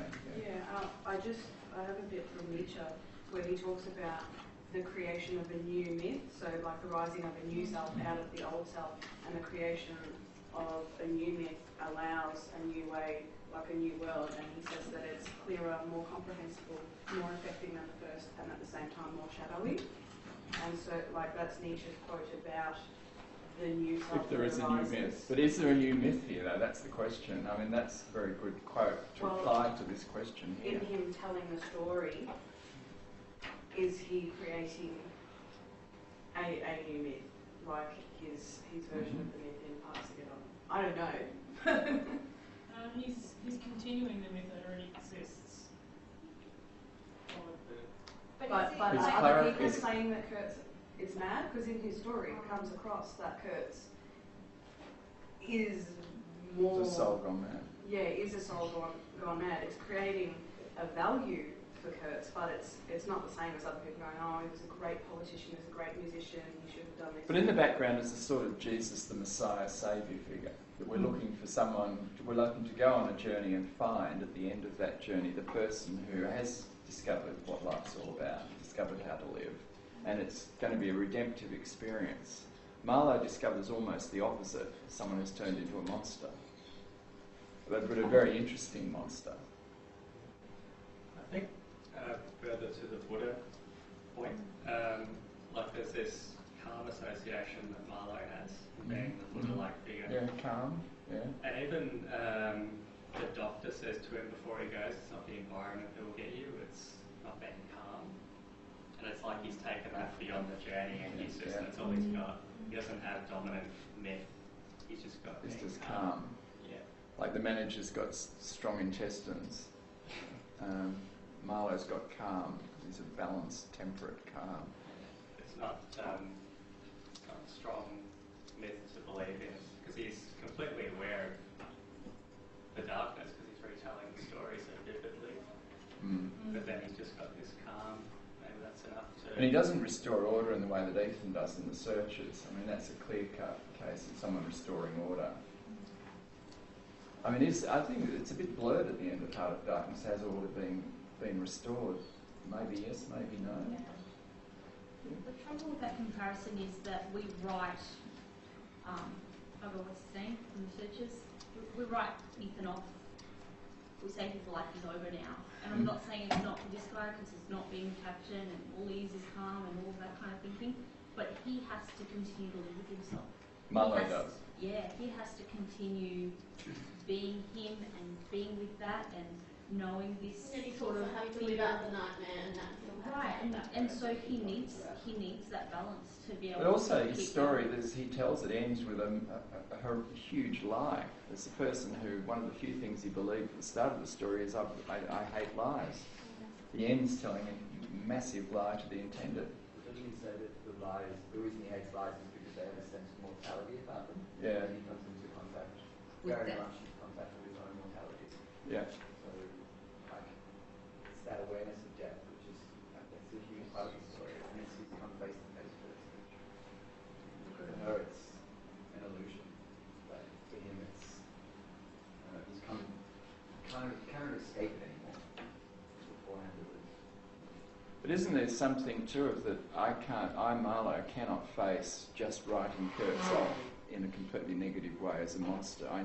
I still need Kurtz, in spite of everything I know. The order that is restored is within him because the beginning, the order that he's in search of is relating to his own internal turmoils, like his own curiosity, his own frustration with the dream of the city. Pathological meaninglessness of life. Yeah, exactly. So at the end, order is restored because he's absolutely peaceful and cool with the whole thing. And able to tell the whole story. Yeah. Like, he ends the story with the fact that he lied. But really the end of the story is that he's now able to recount all of it truthfully. Yeah, and he that's talks true. about, for me, that seemed quite Important. yeah. Yeah. He talks about how he doesn't understand why he would want to share that darkness with anyone. Yeah. In the last few pages. But doesn't he leave us with an uneasy sense of this is not quite knowing where we are, or not quite knowing whether this is a complete story, or is the ending right or not right? It is true that he ends up with the role of storyteller, narrator, but this is not like Greek tragedy, which is complete. You know at the end of it, or The Searchers. This is a complete story. You can't argue with it. Or Pride and Prejudice. Jane Austen's Pride and Prejudice is a complete story, self-contained. You can see the logic. Whereas Heart of Darkness, it's sharing some of that horror, isn't it? Really, like you. The first time I read it, I put it down, and I felt like that I was carrying a bit of that now because I was walking around for the next few days, trying to make sense of it. You've been corrupted by it. Yeah, I have. Yeah. I think if we forget that last sort of transgression where he doesn't tell the woman the truth, and just assuming that he still wants to uphold, the truth in everything, doesn't mean he has to tell us his secrets. And I think that if the book actually told you what life was about, and how to overcome the horror once you've seen it, it will be not just a bestseller, but clearly everyone will have it in their back pocket and all. It's going to become a to-do book. So I don't think it would have the same appeal if you felt that resolve of, oh, okay, and this is how you get past the horror, yay, and it's just but except it doesn't leave you with a sense that just around that corner there's the redemptive truth. It leaves you with a sense, maybe it is the horror of the horror. I think that's a bit the problem with that reading. But maybe you're supposed to face that. Like I'm looking at how I see people and how I know a lot of Apollonian people, and they just delight in the beauty of the world, and that's great for them. And I'm just sort of like, that's nice. You're now looking at them that's through nice. Heart of Darkness I eyes. see depth in things. I see that you see superficial things. I'd love for everyone to see some horror and try and make sense of that and go back to their lives and live. So I don't mind that it's inconclusive. But it is uneasy still, don't you think? Like, I don't mind that it's inconclusive, and I think it was very powerful, but it does leave you with a sense of dis-ease, I think. It's like Tim Winton, there's a novel that he wrote that, like, 8 years on, I'm still going, but what happened? Like, and it is a bit like that, I think, where you just have that dis-ease. I think the point is that it's a topic that you can't really be conclusive about, even within your own struggles. I mean, you might say that you have a balance between horror and, the Apollonian life, but do you really know that for sure? Have you seen death? Yeah. And have you really been through the struggles? Is that a particular question? No, it's a rhetorical question. We haven't. None of us. We're all here. So we can only pretend, not even pretend, but we can't be so naive as to think that we know it all. How do we know that we're not in illusion right now? Zionism doesn't just represent the complex of truth, it represents an absolutely unbridled everythingness, like bloodlust, everything. And it's not a rational assessment of the deeper complexity, it's just You could argue, though, that there is a redemptive theme in the story, and that's the Harlequin. That he's the one who's free in a quite different sense from Kurtz. He can wander at will through the darkness, actually unlike Marlowe, and keep his sanity, just stick to a few necessities like cartridges, tobacco, book, shoes. He never gets to talk to anyone. Yeah, but I was going to say, he makes sacrifices. He never gets to talk to anyone. And maybe he never grows up. And experience love, there's things that he doesn't get, so it's the sacrifices that he makes. Maybe. But it's a strange character to have thrown into this story. And he has there's a sort of glamour, there's a grace and glamour to the Harlequin, which you could say maybe Marlowe wishes that he had, but he doesn't. He had as a boy, but now the glamour's off. I took that there is an element of the Harlequin being educated and Marlowe not quite as much. I don't know, there was an awe to him that Marlowe felt. It's his presence, though. It's actually something in the presence. There's a sort of slightly charismatic presence in the Harlequin. I find the Harlequin rather manic. You know, he's sort of going on. You know, but you don't talk to it. You just listen to him, and you know, he sort of strikes me as sort of running around like this. He's just so excited to have someone to speak to. Yeah, he did say that at the start, didn't he? Where he said, "I haven't spoken. I haven't had a chance to speak for a while." And he did seem to be really manic at the start, but it sort of comes out of clubby, like. Yeah, and he's disjointed and... It's very solitary.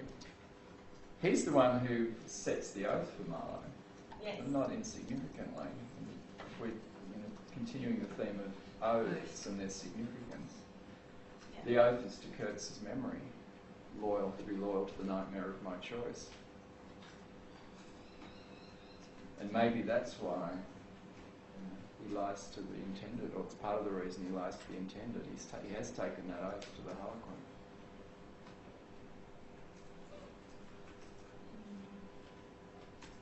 What do you believe in enough to take an oath to it? That's a recurring theme in this course. That's a moral stance. His conscience is making him... Yeah. He's forging faith. So you can't forge faith. You either have it or you don't. But that's it. He has it in the end. Faith in the myth of Kurtz. Maybe he does. Maybe he doesn't. I mean, I think that's unclear to us how much Marlowe now believes, because he's told us the story very truthfully. And listening to the story as he truthfully tells it, you'd largely write Kurtz off as a monster. The cautionary tale: do not do what Kurtz did. Well, in the last bit, when the last few sentences of him telling the story, he says, "I wonder if I had rendered Kurtz that justice which was his due. Hadn't he said he wanted only justice? But I couldn't. I could not tell her. It would have been too dark altogether." And I think in that, he's condemning Kurtz in his last line. He's saying, in the line, "I didn't give him the justice he really deserved. If I had, I wouldn't have told her." It would have killed the intended. Yeah. Well, that's his assumption. Yeah. He doesn't have the courage to tell the truth, that's basically saying, isn't he? Yeah.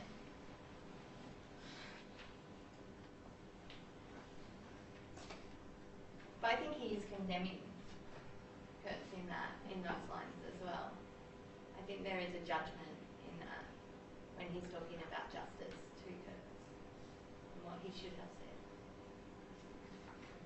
I'm seeing it in another way, which still works with yours, but as a different layer, where he's protecting her, and even though she's this deathly figure, he's choosing the living, and he is upholding the living instead of the dead. Yep. Okay. Yeah, I feel that he's protecting her by not telling her the truth. Exactly, and allowing her to continue her illusion. He makes references to that, to protecting the women. But she's just going to stay locked up in that room for the rest of her life, feeling miserable and self-indulgent. I mean, what's that? What's he preserving? Does she have any hope? Regardless, I mean, she's waited a whole year and she's been in the state of mourning. This may or may not free her, but she's not locked in the same thing that she's been locked in for the last year. But he's just preserving psychopathology at that point, isn't he? Is it culturally normal at that moment in time to be mourning for a year? Yeah. No. Well, in what's it called? There is that thing where once you're a widow, you kind of have to be a widow forever. Yeah. And Not in. But it's not significant that she's taken here. that long. Not in her sort of circles in this part of Europe. And she's not a widow. And she's not a widow. Yeah, but that's true too, isn't it? Yeah, she's chosen. It's the nightmare of her choice too. Yeah. Maybe he couldn't bear her situation, because reading over it now, he seemed to think like he had a bit of anxiety throughout the whole confrontation with her, and he wanted it to end. She was a bit intense. Yeah. Why do you ask me what it would be better for you not to hear? But she's in part a caricature of him at that point, blindfolded, holding the torch. I mean, he's looking at an aspect of himself here. blindfolded and holding a torch about Kurtz's reputation. She was definitely reminding me of when he had built up this idea of who Kurtz would be, and if we're embodying him in her, he's facing himself again, where he's shattering that dream of what Kurtz should be. And why would you relive that twice? Well, it depends, right? I mean, we've had the Magdalene story where she suddenly sees the horror about her own life, but there is a transformation that occurs, sort of miraculously, or she's fortunate, or whatever you want to say. It's fated. We've seen the Hamlet case, which is also Carroll, but there's no transformation. There's an oath to death in the Hamlet case.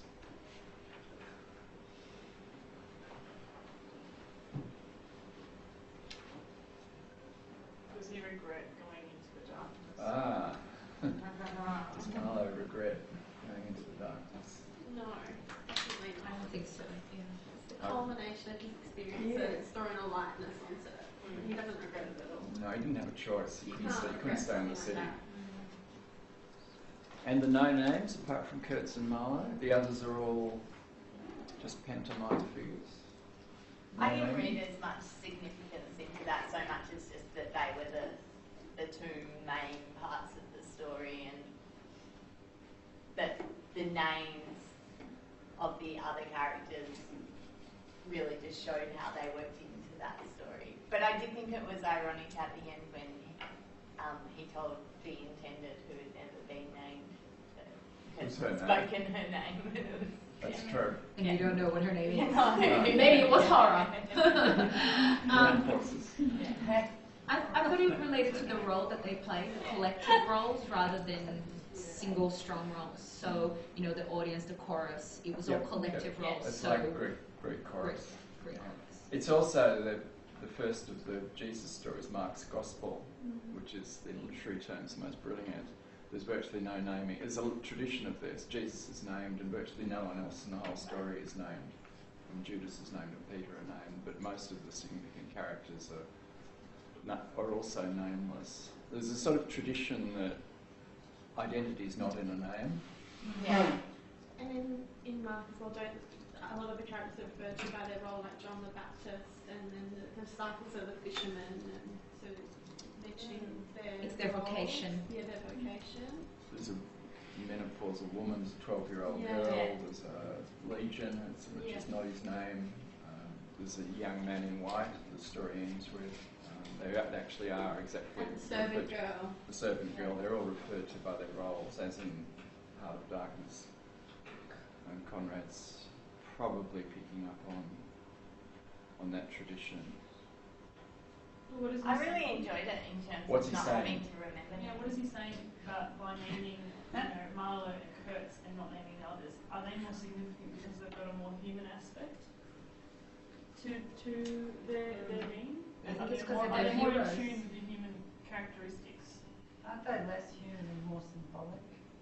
I mean, the others are not, well, this is another thing that's sort of blurred, and how you interpret this. I mean, it's possible to a number of readings, I would have thought. I mean, one is that the actual other characters aren't of great significance for Marlowe. And is Kurtz actually Kurtz's name? It's just short. It could be a nickname. So it might be only, you could even go further and say Marlowe is the only one. Charlie Marlowe is the only one who's actually named. And so this is all a bit like Hamlet. Everything's orbiting around the man who goes up the river and comes back. And was using names as symbolism popular in literary fiction at that time? No, it's not common, but just pick the Mark. I think of Mark, some of you may pick up other... He may be... No, it's not common. I'm thinking that he's thinking, well, I'm not going to cheapen myself by putting a name, like having the